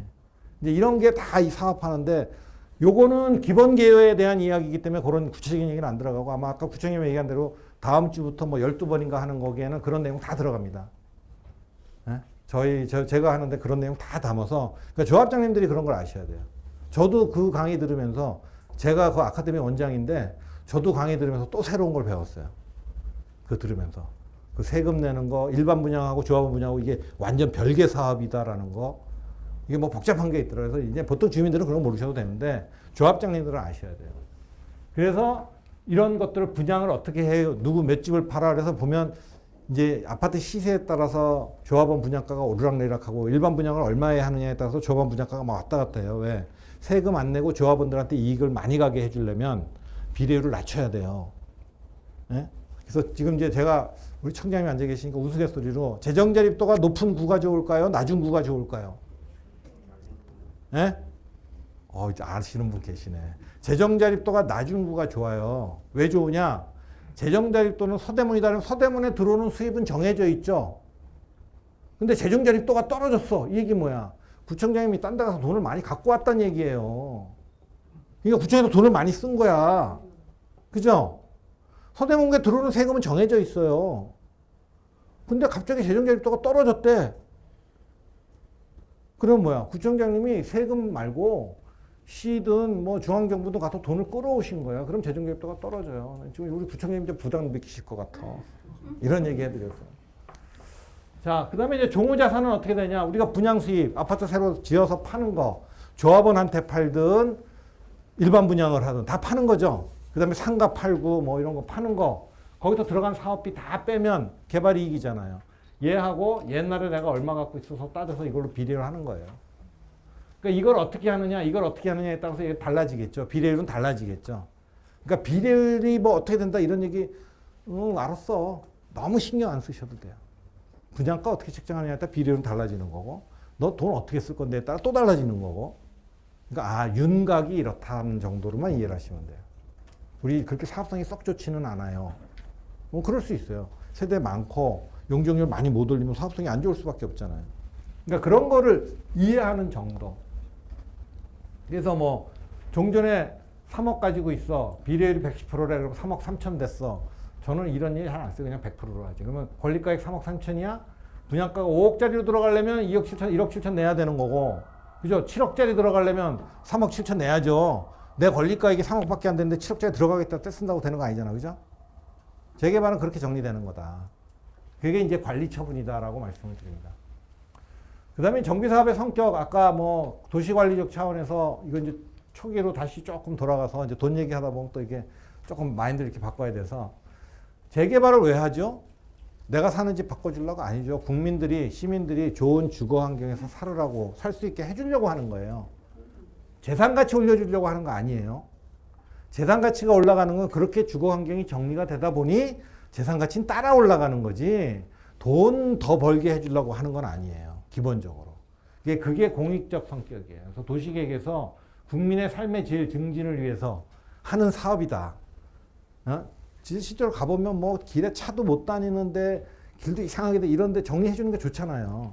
그러니까 그런 걸 해주는 거다라고 생각하셔야 되고 아까 시행 주체도 조합이라는 구청에서 공공에서 지정한 자가 하는 거다라고 말씀했고 그래서 우리가 수용도 하고 하는 거다. 그래서 이런 정비계획의 사업이 성격이 있다. 공익사업의 성격이 굉장히 강하다라는 내가 이걸 왜 강조하냐면 재개발 사업, 재건축 사업은 다 민간 사업이라고들 생각을 하세요. 10년 전에 제가 서울시 공무원들, 구청 25개 구청하고 본청 이 주택 재개발 담당하는 공무원들하고 수안보로 연수를 가서 한 200명 모아놓고 강의를 했어요. 이 얘기를 했어요. 그랬더니 그 당시 주택국장님이 지금은 이제 주택실에 주택 건축 이쪽에 뭐 국장, 실장 해서 여러 명이 있는데 그 당시는 한 명밖에 없었어요. 시장님이 무슨 소리 하냐고 저러고서 대판 싸웠어요. 이거 갖고. 그리고 제가 미국을 잠깐 갔다 오고 이제 시장님도 바뀌고 뭐 이래 갖고 왔더니 우리 제 친구가 이제 그 당시 국장이 돼 있는데 얘기했더니 이 회의하는 와중에 이게 공익사업이라고 자기가 먼저 얘기를 하는 거야. 어이? 시가 언제 이렇게 바뀌었지? 이제 바뀌었어요, 엄청나게. 저번에 시에서 회의하다가 서대문구 직원하고 시청 직원하고 회의를 하는데 야, 이게 그러니까 지금 어디 서대문 어디 때문에 공익사업이면 될 수 있는데 공익사업이 아니면 안 되는 거예요. 그게. 그래서 야, 재개발 사업이 공익사업이 아니야. 그랬더니 시청 공무원은 아니래. 근데 서대문구청 공무원이 공익사업이래. 그거 내가 웃으면서 시청 공무원한테 야, 공부 좀 더 해라 니네. 구청에서도 안 돼. 어떻게 시청에서 모르냐? 그런 일도 있어요. 그러니까 아직도 약간은 혼란스러워하고 있는데 큰 흐름은 이미 바뀌었어요. 큰 흐름은. 지금은 재건축도 아까 보여주신 것처럼 재건축이 생길 때는 민간사업이었어요. 공익사업이 아니었어요. 근데 2003년도에 공익사업 바뀌었는데 원래 그렇잖아요. 사람들이 첫인상이 굉장히 중요하죠. 사실 청장님하고 제가 처음 만난 게 한 33년 전인데 그때 어떤 관계로 만나냐가 지금도 유지돼요. 저보다 나이도 4살인가 5살 많아요. 사실은 청장님이. 근데 그냥 친구 먹어요. 왜? 처음에 친구로 만났어. 그러니까 그게 첫인상이 그렇게 중요한 거예요. 그래서 나도 우리 학생들 졸업해갖고 지금 애 엄마 뭐 나이 50 다 됐는데 이제 처음에 제자들 만나면 나는 걔가 아직도 20살로 보여요. 20살 때 처음 만났잖아요. 아직도 찔찔이로 보여. 근데 얘기해보면 50이래요. 나이가. 와, 이게 첫인상이 되게 중요해요. 그래서 이것도 마찬가지. 재건축도 처음에는 민간사업으로 그렇게 시작했어요. 그러니까 사람들이 지금도 그 생각을 계속 갖고 있는, 생각이 잘 안 바뀌는 거예요. 근데 요즘은 많이 바뀌었어요, 그래도. 근데 이제 자기한테 유리하면 바뀐 거 알아도 모른 척하고 개겨야죠. 그게 나한테 유리하면. 그게 사람이 하는 행위예요. 그게 이상한 거 아니에요. 당연한 거. 저도 그래요, 저도. 나한테 유리한 쪽으로 해야지 무슨 나한테 불리한 걸로 왜 해요. 근데 알고는 계셔라. 에? 그래서 우리는 이미 다 알고 있다. 이거 결정하시는 분들은. 그래서 뭐 공익사업은 이렇게 시행하는 거 민간이 하는 경우고 공익사업은 공익에 기여하는 게 목적이지만 민간사업은 수익을 극대화하는 거예요. 근데 이제 사업하시는 분들 이게 뭐냐면 공익에 부여하는 방향으로 내가 사업 계획을 잡으면 공공에서 도와주잖아. 수익이 더 많이 날 수 있어요. 그래서 공익에 기여하는 게 되는 거지. 그 사람들이 공익을 목적으로 하는 건 아니에요. 수익을 더 많이 내기 위해서 공익을 따라가는 거지. 기본적으로. 혜택은 공공의 결정에 의해서 소수 권리 제한시키고 토지 수용 같은 혜택 주고 여긴 그런 거 하나도 없어요. 재산권자 모두의 동의 필요하고 수용 이런 혜택 주지 않는다. 요구 여기는 공익적 요구를 할 수 있어요. 공공에서.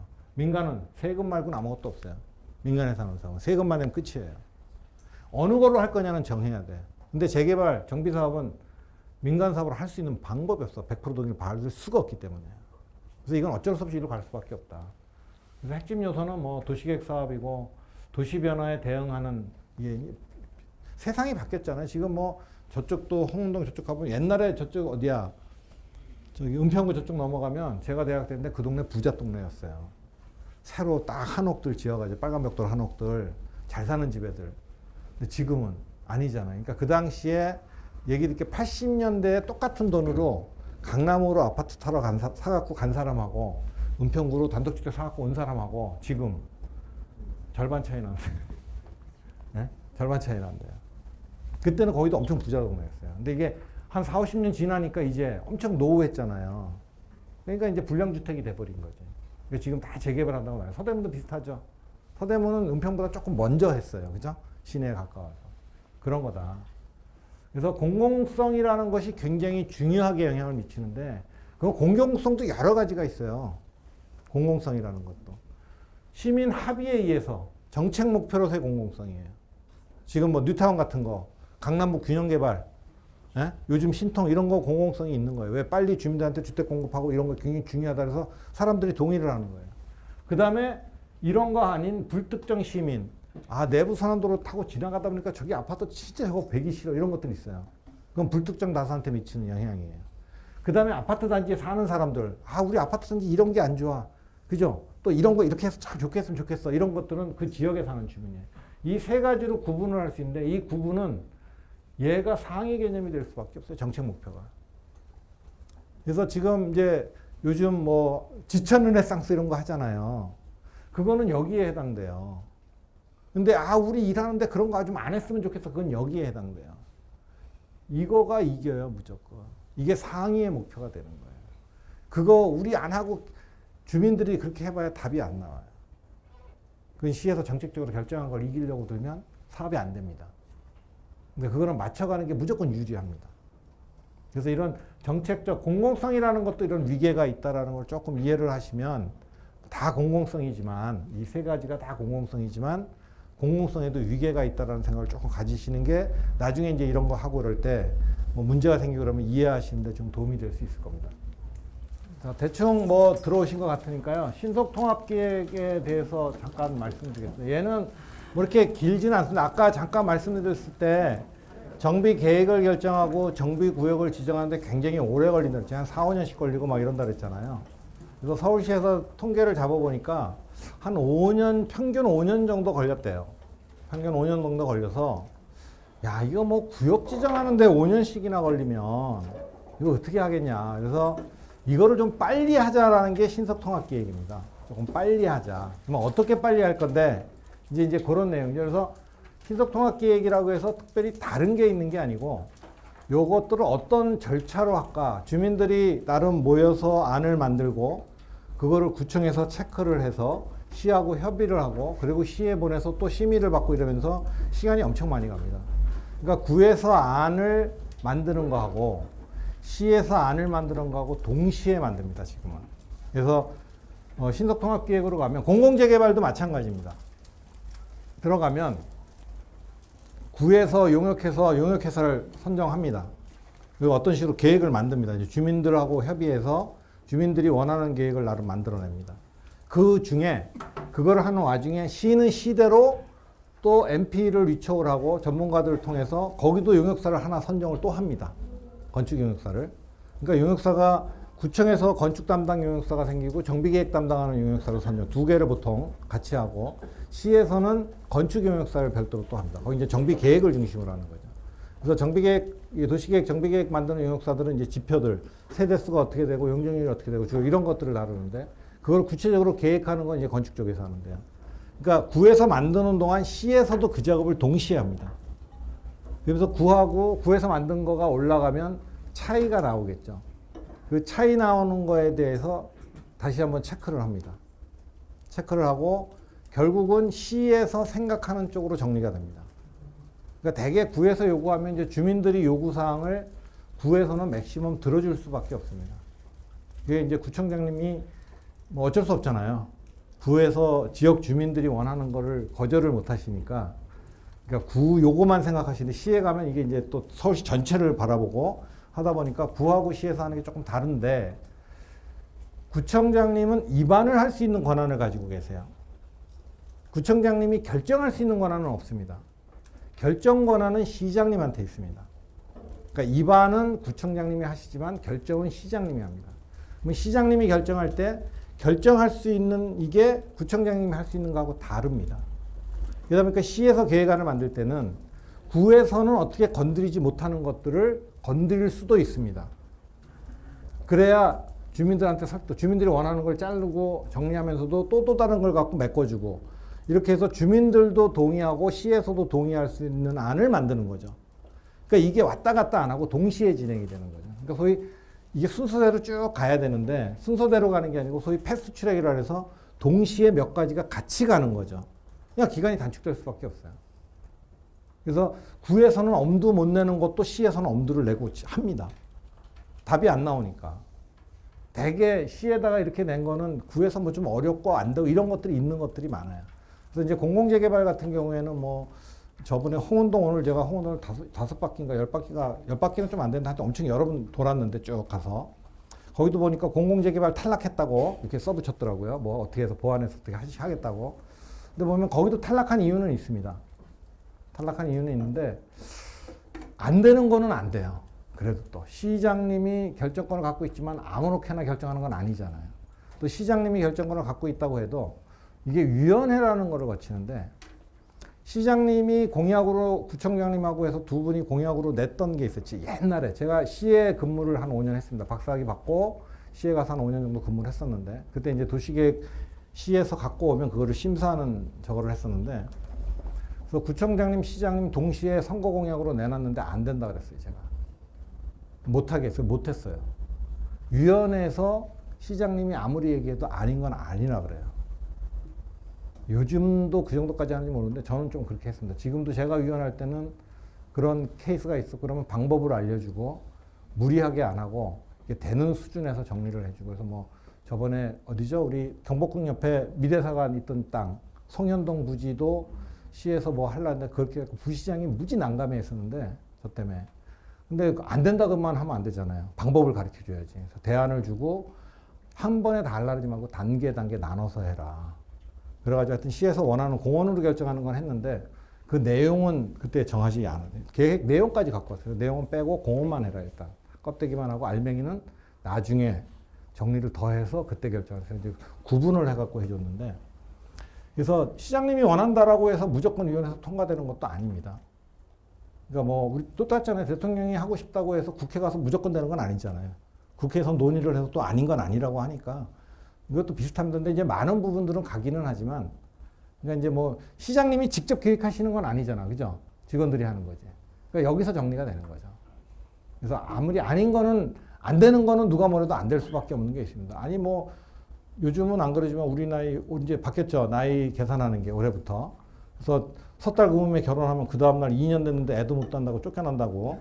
똑같은 거죠. 아닌 거는 그건 안 되는 거잖아요. 그게. 뭐 우물가에 가갖고 숭늉 찾는데 우물가에서 숭늉을 어떻게 줘요. 밥을 해서 밥을 좀 태워가지고 그죠? 그래야 숭늉이 나오는 건데. 그러니까 이제 그런 거하고 똑같은 거죠. 그래서 이제 그렇게 간다. 결국 그 당시에는 몇 년 전이죠. 작년만 해도 이 주택 공급 문제가 굉장히 심각하게 얘기가 돼서 빨리 공급하는 방법을 찾아라. 그랬더니 이거를 재개발, 재건축을 빨리빨리 진행시키면 될 거 아니냐. 그게 제일 핵심 아이디어였고요. 그러다 보니까 우리가 계획을 세우는데 이 계획이 시에 올라가서 이렇게 될지 안 될지 모르잖아요. 구에서. 그죠? 구에서 뭐 된다 해서 올라갔더니 구에서 된다 그랬다고 시에 가면 돼요? 안 되는 경우도 많아요. 그러니까 이게 어떻게 될지 몰라 계속. 이게 불확실성을 너무 많이 가지고 있는 거예요. 그러니까 주민들한테 함부로 약속도 못 해요. 아까 얘기 드린 것처럼 구청장님은 입안권을 갖고 있어요. 그렇게 입안하실 수 있어요. 결정권자는 그렇게 결정 안 해줄 수도 있어요. 이제 그런 문제가 생기는 거죠. 그러니까 이런 문제를 어떻게 줄여줄 거냐. 이건 행정적인 문제잖아요. 그래서 예측 가능하게 해주자. 그러면 계획을 할 때 시에서 정리를 한번 해보고 거기에 따라서 가이드라인을 만들어주자. 높이는 몇 층으로, 뭐는 어떻게, 뭐 이게 다 정리를 해주면 그거 맞춰면 되는 거잖아요. 그죠? 이제 그렇게 정리를 해주는 거예요. 쉽게 얘기하면. 그리고 두 번째, 아까 얘기했지만 행정 절차를 어떻게 줄여줄 거냐. 그래서 지금 도시계획위원회 가면 30명이 회의를 합니다. 근데 이 30명이 회의를 하는데 전문가들도 있지만 거기에는 비전문가들도 있습니다. 냉정하게 얘기해서. 그러니까 이제 비전문가라면 우리 의원님들 들어와 계십니다. 의원님들이 한 5-6분 들어와 계시고 시의원들 중에서.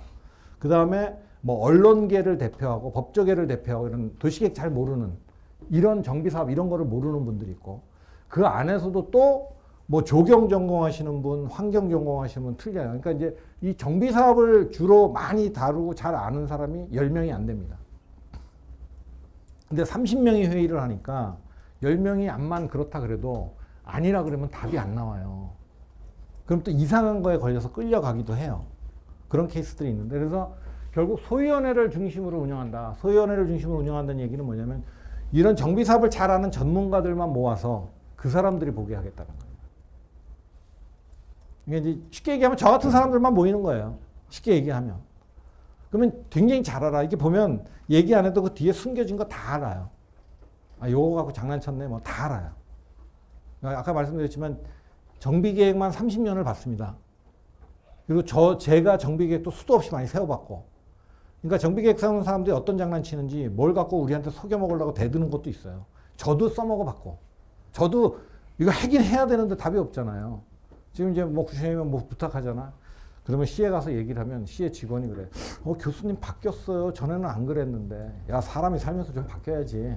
근데 웃으면서 그래요. 그러니까 그 친구도 알고 저도 알아. 선수들끼리는 다 알아요. 근데 진짜 프로들끼리 얘기하는데 아마추어가 와서 얘기해봐야 게임이 안 돼요. 그냥 바로 무시당해버려요. 근데 그런 일 안 생기게 만드는 거예요. 그러다 보니까 행정적으로도 이런 것들 소위원회 만들어서 해주고 심의도 한꺼번에 하나 하는데 기본 뭐 1년씩 6개월씩 걸려. 심의 하나 통과하는데. 근데 이거를 모아서 한 방에 해주겠다. 그게 이제 우리 공공주택 뭐 특별법 해가지고 거기에서 이제 통합심의라는 거를 만들었어요. 그래서 그게 도시계획심의, 교통심의, 환경심의 다 한 방에 해치워요. 그 재난까지. 그러니까 엄청 단축시켜주는 거죠. 그래서 전에는 공공주택에 대해서만 그걸 해줬었는데 이제는 민간도 그걸 해주겠다. 이제 요거 두 개만 해줘도 절차가 뭐 한 1, 2년 아주 쉽게, 한 2년 이상 단축시켜 줄 수 있어요. 그 다음에 왔다 갔다 하는 거 안 하면 엄청나게 단축시켜 줄 수 있는 거죠. 한 번에 계획해서 한 번에 끝날 수 있어요. 그리고 이 수권 소위에 신통을 하면 단계 여기에 가서 아예 자문을 받아요. 아예. 이 사람들이 원하는 걸 미리 체크를 해요. 그래서 거기서 조율을 해가지고 이게 나오는데 빨리 가면 1년, 6개월 정도 제가 한 거 하나는 1년 정도 걸렸고요. 그건 또 다른 문제가 있어서 짧은 거는 한 7, 8개월에도 끝나기도 해요. 빨리 하면. 그러니까 그냥 두면 4, 5년 걸리던 게 1년 안에 끝날 수도 있다는 얘기죠. 엄청 빠른 거죠. 근데 사실 재개발 사업은 시간이 엄청 중요합니다. 시간 단축하는 게 아까 말씀드린 용적률 몇 프로 더 받는 것보다 훨씬 중요합니다. 이제 그런 걸 해주겠다라는 얘기예요. 그러면 뭐를 해주는데, 그러니까 민간이 주도했던 거를 공공이 지원해서 공공이 같이 들어가서 해주겠다. 도시계획도 구에서 올라오면 하나하나 그거 다 거기에 맞춰서 정리를 하는데 이거는 시에서 아예 전체를 보고 야, 좀 조정할 수 있겠는데? 그럼 해주겠다는 얘기예요. 그래서 용도적 조정들도 조금 뭐 7층인데 층수 하나 같은 경우는 잘 해줍니다. 시에서 직접 하니까. 대신 무조건 해주는 게 아니고 주변하고 관계를 따져서 해주겠죠. 그래서 사실은 공공재개발이 성북동에 어디 하나 왔는데 거기도 뭐 30몇 층 한다고 왔는데 이거는 아니다. 암만 공공재개발이지만 절반으로 잘라라. 그러니까 사업성이 안 나오는 거죠. 그럴 수도 있어요. 아닌 건 아닌 거예요. 거기는 이제 성북동 같은 경우는 외교공간들이 많아서 옛날에도 거기 재개발하려다가 외무부에서, 외교부죠 지금. 외교부에서 이의제기가, 그러니까 그쪽에 있는 대사관이랑 이쪽에서 다 때로 자기들이 해가지고 외교부로 이의를 넣은 거예요. 그러니까 외교부에서 서울시로 넘어온 거예요, 이게. 그러니까 이건 또 다른 차원의 문제예요. 이건 외교와가 관계된 거라, 이건 도시계획에서 다루는 영역이 아닌데, 이렇게 돼버리는 거죠. 외교 문제는 다른 거라. 그리고 함부로 못 해줍니다, 도시계획에서. 그러니까 그런 거는 어떻게 방법이 없는 것도 있어요. 뭐 공공재개발하면 뭐든지 다 될 거다. 아닙니다. 신통을 하면 뭐든지 다 될 거다. 그건 아닙니다. 그래도 미리 체크를 해서 해주니까, 해줄 수 있는 건 해주는 쪽으로. 왜? 시에서 직접 만드니까 어떻게든지 해줄 수 있는 방법을 좀 찾아보려고. 저 같은 사람이 그런 거죠. 뭐. 야, 이런 거 한번 해봐. 안 된다. 야, 시끄러. 됐고. 이렇게 한번 만들어봐. 그러니까 개념을 확 바꿔주면 돼요. 지금 우리가 보면 뭐 서대부도 다 마찬가지일 건데요. 제일 답답한 것 중에 하나가 2종 그러면 용적률 250%, 3종 그럼 300%로 이제 임대주택 내고 맥시멈으로 해옵니다. 그거 제일 바보 같은 짓이라고 저는 생각해요. 그 지역에 합당한 수준이 어디지를 따져보면, 계획을 해보면 나와요. 그래서 270%가 될 수도 있고 280%가 될 수도 있어요. 300%로 올라가서 계속 질질 끌리니 차라리 280%로 해서 정리를 깔끔하게 해서 끝내는 게 나을 수도 있다는 얘기예요. 그리고 이미 2종이었던데 그만큼 올려주면 무지하게 올려준 거예요. 지금 제가 상계동 쪽에 그렇게 하고 있는데 처음에 뭐 시에서 난리가 났어요. 그래서 용도적 얘기하지 마. 이제 접근 방식을 바꿔버리는 거죠. 계획하는 방식이 여러 가지 방식이 있으니까 한 가지만 있는 게 아니니까 거기에 합당하게 또 주민들도 만족스럽고 구청, 시청에서도 만족스러운 안을 찾아내야 되는 거잖아요. 도시관리하는 쪽에서도 만족해야 되고 실제로 거기서 사는 주민들도 만족해야 되고 이제 그런 안을 찾아내야 되는 거죠. 이제 그런 식으로 가니까 쉬워지는 거죠. 그 다음에 미리 나중에 문제될 거를 미리 체크를 해서 시에서 결정하는 단계에서 문제될 것들을 미리 체크해 주는 거죠. 그건 굉장히 효율적으로 갈 수 있어요. 근데 문제는 여기 5년에서 2년 정도로 한다는데 신통계획이 뭐냐면 아까 말했던 정부구역 지정까지, 정비계획 결정까지만 합니다. 여러분 그 뒤에 사업하는 거는 여러분들이 하는 거 똑같습니다. 조합해서 해야 되는 거는. 그래서 그건 다르지 않습니까? 앞에서 결정을 해주는데 실제로 해보면 계획 결정 해줬는데 계획 결정 좋아요. 주민들끼리 싸움이 나요. 비대위가 생기고. 근데 이제 조합에서 집행부 책임이 저는 항상 힘 있는 사람들의 책임이 더 크다고 생각합니다. 저는 항상. 그러니까 조합 집행부가 뭔가 문제가 있으니까 비대위가 시비를 거는 거죠. 근데 시비 걸려고 대들면 무조건 시비는 걸리게 돼 있어요, 사람이. 그래갖고 자기들끼리 싸움이 나면 이건 답이 없습니다. 되게 오래 걸리고 아까 20년 걸렸다는데 조합이 2개였어요, 거기에. 북한산시티. 한쪽은 저쪽에서 조합 회의를 하고 한쪽에서는 이쪽에서 조합 총회를 해요. 저게 뭔 시스템이지? 양쪽이 2개가 돼 있어요. 그리고 서로 자기가 적어요. 그러니까 구청에서 어찌 하지를 못해. 왜? 다 표가진 분들이야. 주민들이. 그러니까 이제 그렇게 되면 이게 하염없이 굴러가요. 근데 이 재개발 사업하면서 뭔가 이렇게 좀 조합장님들 다 감옥 가고 하는 데는 다 다른 이유가 있는데 그래서 욕심내지 마십시오. 사실은 조합장님이 여기 우리 아까도 잠깐 얘기했지만 2000세대짜리 아파트 단지다. 그러면 우리가 분양가 평균 그냥 편하게 계산해서 10억이다 그러면 2조짜리 사업이잖아요. 2조짜리 사업하는 CEO 사장님한테 300만 원, 400만 원 월급 주고 돼요? 아니에요, 그거는. 그래서 저는 주민들한테 그 얘기해요. 우리가 생각했던 것보다 사업을 잘해서 우리한테 득이 더 오면 고생한 사람들 인센티브 주세요. 네? 다 사람이 우리 자본주의 사회인데 일하면서 다 그런 거가 있어야지. 그런 거 없이 좋은 건 내가 다 했고 넌 일만 해. 그거는 없어요. 근데 그분이 조금 삐끗하면 조합은 아까 말한 것처럼 가재열 사고협처럼 내 권리가액이 3분의 1 돼. 내가 원래 3억어치 자산 갖고 있어요. 2억밖에 평가를 못 받는 일이 생겨요. 다 이자로 날아가고. 그런 일 안 일으키고 나한테 더 득되게 만들었으면 인센티브 좀 주라예요. 그랬더니 또 어느 조합장은 아무것도 안 하고 인센티브 먼저 받아가겠다고. 마포에서 그래서 감옥 갔어요, 그분.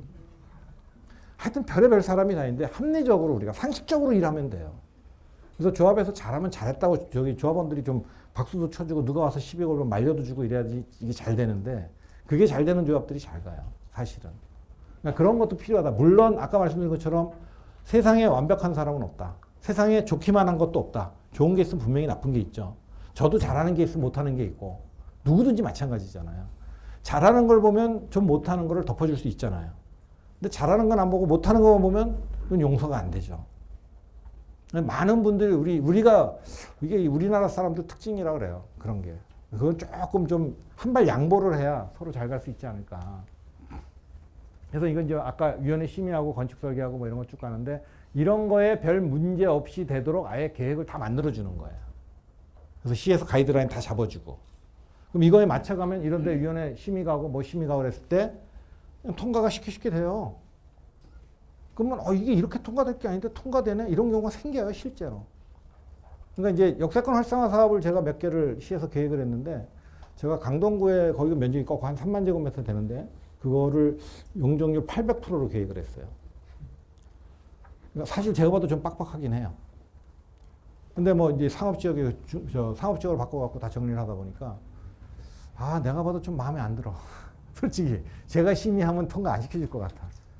근데 이제 가서 얘기하고 또 저도 가서 설명을 하고 이러다 보니까 제 얼굴 보고 시비 걸지 못하는 또 이 사람 관계가 다 있잖아요. 그러니까 어떻게 또 통과가 되더라고요. 그리고 저 정도면 괜찮아 라고 옆에서 얘기를 하니까 저는 고맙죠. 저 정도만 대줘도. 근데 이제 사람 욕심이 있는 거예요. 그래서 저도 그 설계사하면서 저 때문에 고생 무지 했어요, 직원들. 그래서 저랑 같이 일하면 직원 한두 명 꼭 사표 쓴대요. 이거 해봐라 저거 해봐라. 자기네 한 서너 개만 해보면 되는데 저는 한 10개 20개 시키는 거 봐요. 근데 그래야 내가 궁금증이 없고 내가 의문 가진 것들이 다 해결이 되면 다른 사람들이 질문 나오고 이의 제기를 했을 때 답을 할 수 있어요. 그러다 보니까 일은 되게 힘든데 용역사가 좋아하는 게 뭐냐. 일이 힘든 거는 괜찮다요. 빨리 끝내주세요. 아까 얘기했지만 2년 3년 질질 끌려가지 않고 1년 만에 딱 끝나면 걔네는 그게 더 고맙다 그래요. 그리고 그렇게 하면서 직원들은 실력들이 많이 는대요. 그러니까 이제 그런 식으로 시에서 운영을 하는 거죠. 그런 식으로. 그렇게 하다 보니까 신속통합으로 하면 빨리 되고서 지금 현재 압구정동 재건축이 신통으로 다 돼 있는데 욕심들 진짜 많으시더라고요. 있는 사람들이 욕심 더 많아. 그러니까 야 저거 없고 하나만 해주고 나머지는 엎어라. 그리고 할래면 하고 말래면 말아. 했더니 주민들이 이제 신통 안 할래요 막 이러는 모양이에요. 하지 말라 그래 그럼. 그 위원회 통과된대? 한 3년쯤 끌어줘. 네? 아, 우리가 위원들끼리 농담 반 진담이에요. 욕심은, 그래서 이제 아까 얘기한 뭐 공익사업 이런 얘기도 해주고, 그래서 자기네 재산권 침해하는데, 그렇게 하는 게 또 다른 사람의 재산권 침해인 건 왜 생각 안 하냐. 그리고 왜 당신들 재산권을 위해서 공익에서 수용해주고 이러면서 그걸 해줘야 되냐. 뭐 이런 얘기 하는데, 거기 보면 대한민국에서 난다는 사람들 다 있잖아요. 서울대 교수, 뭐 장관급, 뭐 변호사, 무슨 병원 원장, 까라 다 있어요. 압구정동에 막 몰려와요. 딴에는 엄청 많이 아시는 분들이에요. 그래서 앉아요. 오면, 그냥 오시라고. 그러면 요거 원해? 그렇게 해드릴게. 그럼 이제 조합장님 난리 나요. 그 사람들은 자기 생각이 맞는데, 다른 걸 생각하면 그렇게 하면 큰일 나니까 조합장님은 그거 아니라고. 이제 막 이렇게 돼요. 아니, 원하는 대로 해줄 테니까 얘기해보라고. 일단 들어드려야죠. 주민들이 얘기하는 거 자르면 안 돼. 들어줘야 돼요, 일단. 그래서 그게 왜 안 되는지 본인들이 알아야 돼요. 근데 알면서도 이 자존심 문제가 되잖아요. 내가 그래도 대한민국에서 방귀깨나 끼는 사람인데 이렇게 무시해? 이렇게 되는 거죠. 이런 부분을 조심해요, 사실은. 사람이 그렇게 틀어지더라고요. 그래서 일이 어려워지더라고요. 그러니까 조합집행부하고 비대위하고도 그런 관계들이 굉장히 많아요, 실제로 보면. 자, 그래서 이런 정비계획에 대한 가이드라인 규제를 좀 풀어서 정리할 건 정리해준다. 근데 이제 물론 구에서 해주는데, 구에서 그걸 하려면 시간이 굉장히 오래 걸리죠.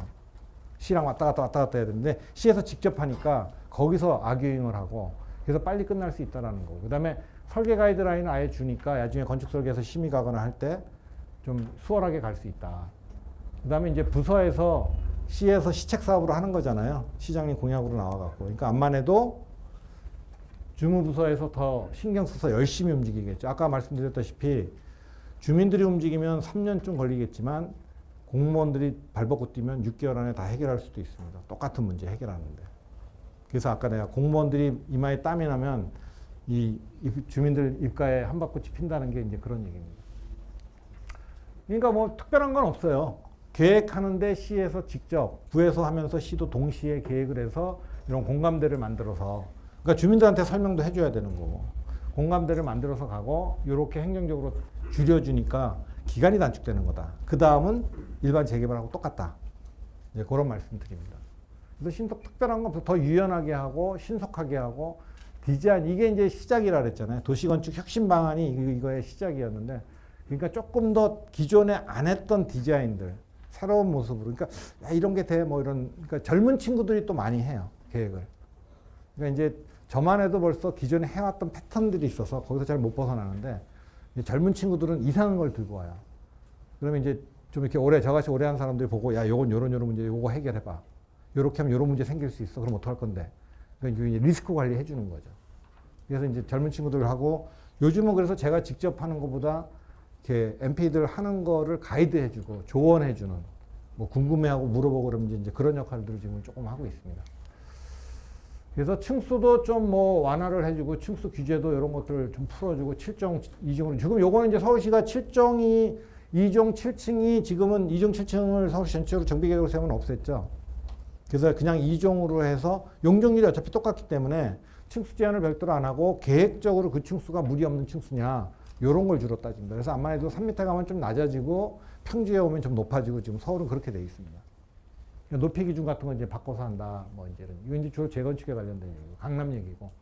여기 서대문구는 저 북한산하고 여기 무슨 요거 하고 요거 백년산하고 뭐 산 때문에 넉넉하지는 않아요, 솔직히.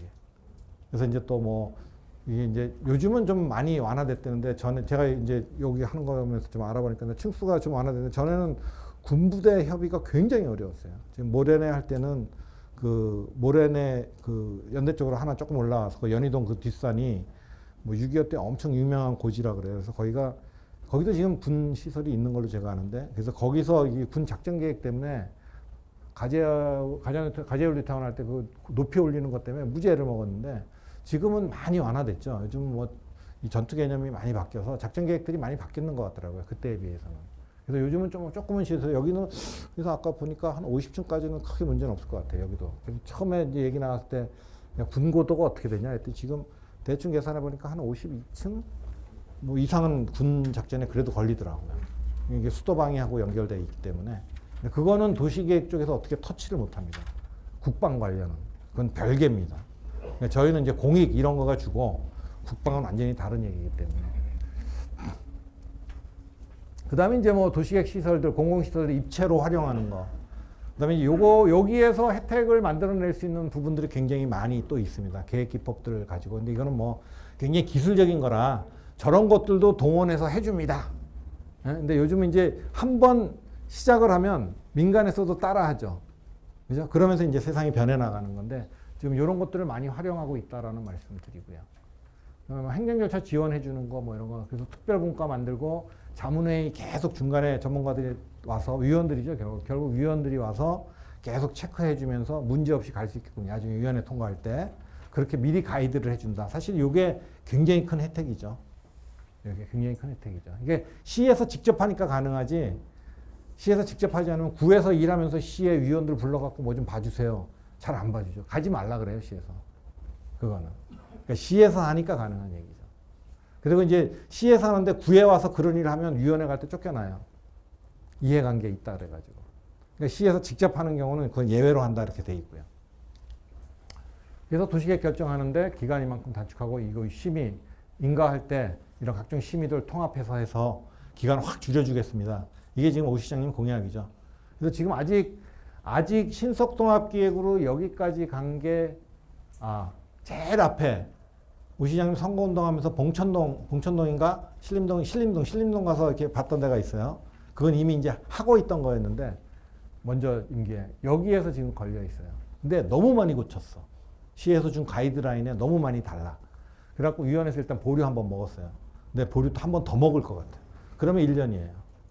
그럼 1년 걸려요. 그러니까 이제 건축가들이 고집 부리는 거죠. 조합에서 고집 부리는 거예요. 시에서 이렇게 하라고 해서 다 동의해서 했는데 하다 보니까 욕심이 또 나잖아요.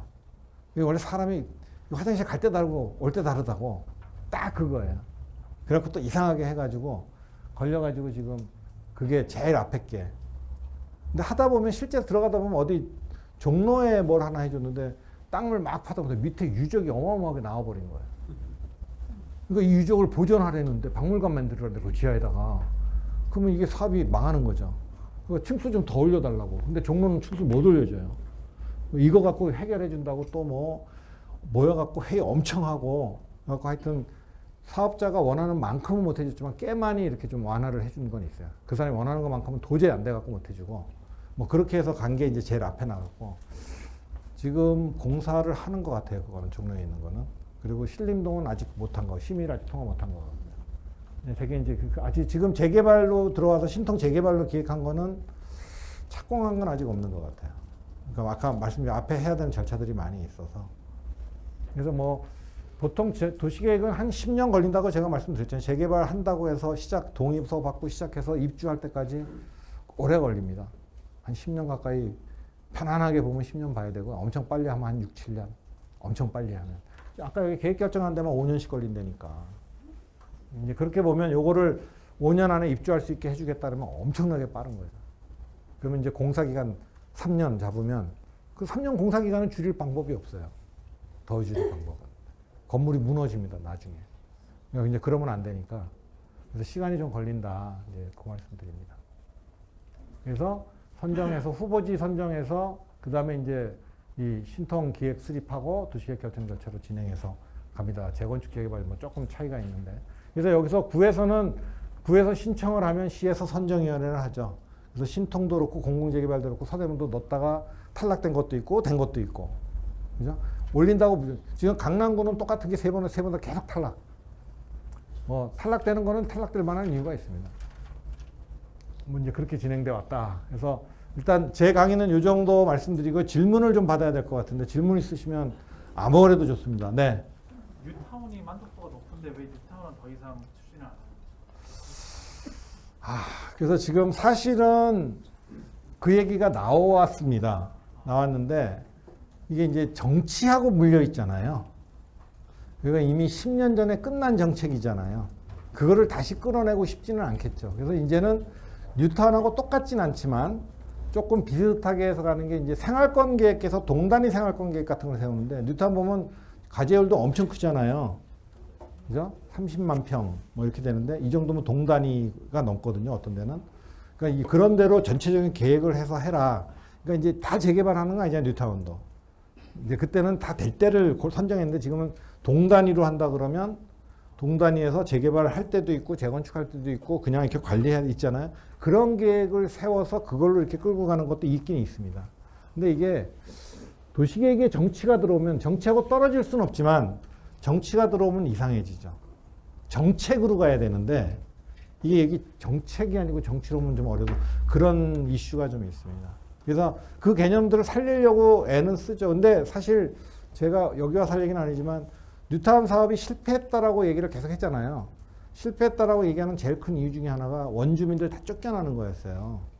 그래서 실제로 그 당시에 뭔 일이 있었냐면 남양주 시장님이 그 당시 인구가 한 47만쯤 됐는데 47만 8만 인구가 50만이 되면 완전히 다른 데가 됩니다. 그래서 남양주 시장이 거기가 50만이 되는데 남양주 시장이 TV 나와서 인터뷰를 했는데 서울시 뉴타운 좀 그만했으면 좋겠다. 우리 인구가 늘어나서 좋기는 한데 이제 50만 해서 권한이 생기니까 좋기는 한데 서울에서 쫓겨나는 사람들이 가잖아요. 그러니까 저소득층이 줄어가잖아. 그러니까 우리 복지 예산 돈이 없다. 뭐 이제 이런 문제 때문에 실패했다 그랬는데 사실은 아까 말씀드린 것처럼 좋기만 한 것도 없고 나쁘기만 한 것도 없습니다. 좋은 것도 있고 나쁜 것도 있는데 이거를 비교를 해서 합당하게 비교를 해서 이게 전체적으로 어느 게 좋은지 따져야 되는데 이게 뭐 정치적으로 나쁜 거를 확 부과시켜서 잘못된 거야 이러면 할 말이 없어요. 이제 그런 부분도 없지 않아 있었다. 그러니까 누구든지 다 잘하지만 하는 사람도 없고 못하기만 하는 사람도 없습니다. 이제 그런 측면이 좀 있다라고 말씀드립니다. 한 번만 더 받겠습니다. 예. 예, 교수님 많이 고생 많으십니다. 우리 부총장님이 땀을 좀 많이 흘려야 될 그런 사업입니다. 서대문이. 예, 저희 서대문 신통 1호로 지정된 홍은동 지역에 관리하고 있는 사람입니다. 근데 그 이제 용적률 같은 거 보면은 이 피부로 느낀 게 바로 이 북한산 자락을 끼고 있는 은평하고 우리 서대문하고 보니까 너무 차동화된 것 같아요. 지금 바로 저희 홍은동 고개 하나 넘으면 은평인데 거기는 20층, 28층 이렇게 올라가 있거든요. 근데 저희 구역 같은 데는 지금 근본 4층으로 왔다가 이번에 좀 교수님이 SG에서 바꾸신 줄 알고 있습니다. 한 7층까지 이렇게 완화를 시켜준다고 그러는데 그 차이점이 어디서 나온 거며 또 이 백년산 아까 말씀하셨는데 백년산 부분도 거의 굉장한 높이로 지금 건축을 하고 있어요. 근데 우리 서대문은 뭐 때문에 그렇게 저층으로만 가는지나 저 원인을 좀 교수님한테 물어보고 싶습니다. 한마디로 답드리기는 참 어려운 문제인 것 같고요. 네, 뭐 기존에 이게 도시계획이 서울의 도시계획이 1930년대 시작됐잖아요. 네. 그리고 서대문은 그 당시부터 서울이었습니다. 근데 은평은 그 당시에 서울이 아니었습니다. 경기도였죠. 그래서 이게 지금 저번에도 제가 강북구에 잠깐 갔더니 강북구에서 정책부장을 하시던 분인가 저한테 그러더라고요. 막 화를 내면서 아니 강북구에는 다 맨 5층 고도 제한인데 종로구 뭐 성북구 이런 데는 5층 고도 제한 없는데 왜 강북구에만 있냐고 이제 막 그러더라고요. 그래서 도시계획이 잘못돼서 그렇다 그래서 그랬어요. 거기는 옛날에 서울이 아니었고 서울이었던 데는 일제시대부터 도시계획이 관리가 되어 왔잖아요. 그럼 어느 순간 그게 아니었던 데하고 똑같이 할 수는 없죠. 그 맥이 있어서. 그래서 이제 강북구 같은 경우는 그래 성북구나 종로구는 고도지구가 없다. 맞다. 그 대신 거기는 뭐가 있냐? 자연경관지구가 있고 전용주거지역이 있다. 거긴 2층으로 제한되어 있고 3층으로 제한되어 있어요. 고도지구는 없어요. 그러니까 이 사람 착한 거. 그럼 여기다가 자연경관지구 3층짜리 지정해 드릴까요? 그건 아니죠. 그러니까 이제 그때 시대에 맞게 다 계획들이 이루어졌고 이게 이제 오래되다 보니까 서울 큰데 모였잖아요. 지금은 하나의 잣대로 다 서울인 게 맞아요. 근데 이미 그렇게 와 있던 거를 부정할 수는 없죠. 그러니까 쉽게 얘기해서 내가 무슨 얘기하냐면 아 우리 옆집 아들은 서울대 잘 가던데 왜 우리 새끼는 서울대 못 가? 이거하고 똑같은 얘기예요. 일단 기본적으로. 근데 이제 세부적으로 아까 말씀하신 것처럼 세부적으로 들어가면 찾아봐야죠. 그거는. 그래서 제가 은평구 어디를 말씀하시는지 정확하게 몰라서 오늘 아까 말씀하신 그 홍은동은 그런 이유로 제가 근데 막 차도 미끄러지대요. 제 차 좋은 차인데 차가 헛바퀴 돌고 탄내 나더라고요. 못 올라가가지고 하늘만 보이고 막 올라가는데 거기를 하여튼 여러 바퀴를 돌고 왔는데 일단 거기 상황은 파악을 했고요. 은평은 어디를 말씀하시는지 뭔데 은평도 그런 데가 있고요. 은평도 층수 그렇게 깎여가지고 뭐 주민들 20층에서 가는데 10층으로 잘린 데도 있고요. 다 있습니다. 근데 이제 그거는 뭐 서대문 여기 지금 요 유진산과 대각선 건너편 그 몇 구역이죠? 내가 거기 저기 저쪽에서 통일로 따라 저쪽에서 오면서 그거 딱 보고 야 이거 누가 심의했는데 그 당시 심의원 명단 좀 보고 싶다. 어떻게 이따구를 허가내 줬냐. 제가 그렇게 생각하고 있습니다. 저도 동의합니다. 어서 저따구를 허가내 줬냐. 예? 저건 아니다 진짜. 그러니까 잘못된 거가 정상이 되면 안 되겠죠. 잘못된 게. 근데 저만 그렇지 않아요. 그 사정 압니다. 거기 어떤 분이 조합장 했는지도 압니다 제가. 정비업체 누구였는지도 압니다. 근데도 제가 그 얘기, 정비업체 사장한테도 그 얘기 했습니다, 내가. 야, 니네 진짜 이건 너무한 거 아니냐? 사업성은 좋아졌겠지만, 꼬라지가 그게 뭐냐? 네. 그러니까 이제, 저 같은 사람이 유연하면 안 해줘요. 그러니까 그거는 하여튼 합리적으로, 그러니까 그런 얘기가 안 나오게끔 만들어야 되는 거죠. 그러니까 이제 계획으로 어느 정도까지 정리할 수 있을지 모르겠어요. 그리고 뭐 용도 지역은 야 용도 지역 얘기 그만해 그랬어요. 시의 담당 팀장한테 용도 지역 얘기는 그만하고 일단 계획을 놓고 보자.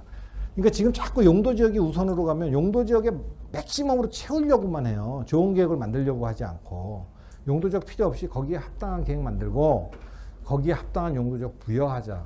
저는 거꾸로 그렇게 가고 있습니다. 그래서 그건 하여튼 저도 얼로 답이 나올지는 모릅니다. 우리 구청장님도 저한테 얘기 많이 하시고 그래서 뭐 그린벨트 문제하고 뭔 문제하고 뭔 문제하고 쭉 이제 알고 있고요. 근데 답이 어디로 나올지는 저도 모릅니다. 답을 갖고 하면 일을 그르칩니다. 제가 가제월 할 때 뭐 할 때도 그래서 제가 미리 답을 만들어 놓고 거기에 맞춰서 하려니까 안 돼요, 이거는. 그러니까 정상적으로 좋은 계획을 만들려고 해야지 답을 만들어 놓고 하면 안 됩니다. 그 정도만 말씀드리겠습니다. 자, 여기까지 말씀드리고요. 여기 뒤에 뭐 하나 추가 있다 그랬었는데 이거죠. 지금 사실은 우리 부청장님이 뭐 공약으로 해갖고 이 홍제동 유진상가 이쪽 인왕시장 유진상가 이쪽 관련해서 정비계획을 이제 준비를 하고 있는데 그래서 홍제 지구중심 활성화 사업이라고 제가 명명을 해달라. 어느 특정 이름 넣고 막 이러지 말고 부탁을 드렸었고 요거를 하기 위해서 요 지역입니다. 요 지역을 하기 위해서 구청에서 우리 구청장님이 TF팀을 만들었습니다. 그래서 TF팀을 만들어서 그 팀이 이 사업에 대한 거를 실제로 다 안내를 하고요. 요즘 공부 엄청나게 하고 있습니다. 하고 직접 다니면서 설명을 해드리는 걸로 정리를 했습니다. 그래서 사무실이 지금 어떻게 될지 모르는데 여러분도 혹시 여기 관련되신 분들은 문의사항이 있거나 질문사항이 있거나 지금 동네에서 돌아다니면서 뭐 이렇게 동네에서 주고받고 하시는 얘기들이 있는데 오늘 얘기 쭉 들으시면서 여태까지 몰랐던 다른 얘기들이 좀 있으셨을 겁니다. 그리고 위원회 이런 데서 어떤 식으로 이런 것들을 바라보고 있는지에 대한 시각도 말씀드렸고요. 그래서 저번에 한번 청장님이 주민 설명회 하시면서 이쪽 주민들 몇 분 오셔서 설명하는데 제가 옆에서 이렇게 들어보니까 전혀 잘못 알고 계시는 게 너무 많아요. 그래서 이건 주민들한테 이해를 시킬 수 있도록 해드려라 해서 이렇게 팀장하고 주무관하고 해서 여기를 거의 여기 전담팀으로 꾸리셨습니다. 그러니까 여기에 찾아가고 질의하고 전화하셔가지고 물어보시고 하면 만약에 뭐 마땅치 않게 제대로 대답 안 해주고 이리저리 돌리고 그러면 나중에 혹시 저를 뵐 게 있으면 저한테 말씀해 주세요. 청장님한테 이르면 너무 심할 것 같고 저한테 이르시면 제가 적당히 박살을 내놓겠습니다. 그러니까 그런 걱정하지 마시고 실제로 다른 분들 얘기보다는 구청에서는 공무원들이 근데 이건 있습니다. 아무 얘기나 함부로 못합니다. 왜? 공무원은 책임이 따릅니다. 근데 동네에 사시는 분들은 아무 얘기나 해도 괜찮습니다. 책임 안 지기 때문에. 그러니까 여러분들이 누구 말을 더 믿을까는 여러분들이 판단하시면 됩니다. 그래서 가능하면 구청에 연락해서 직접 궁금한 건 물어보십시오. 뭐가 어떻게 되는지를. 그게 제일 좋은 방법입니다. 아까 청장님도 본인이 본인께 어떻게 되는지는 제대로 알고 동의서 도장을 찍어줘야죠. 하시잖아요. 굉장히 중요한 얘기입니다.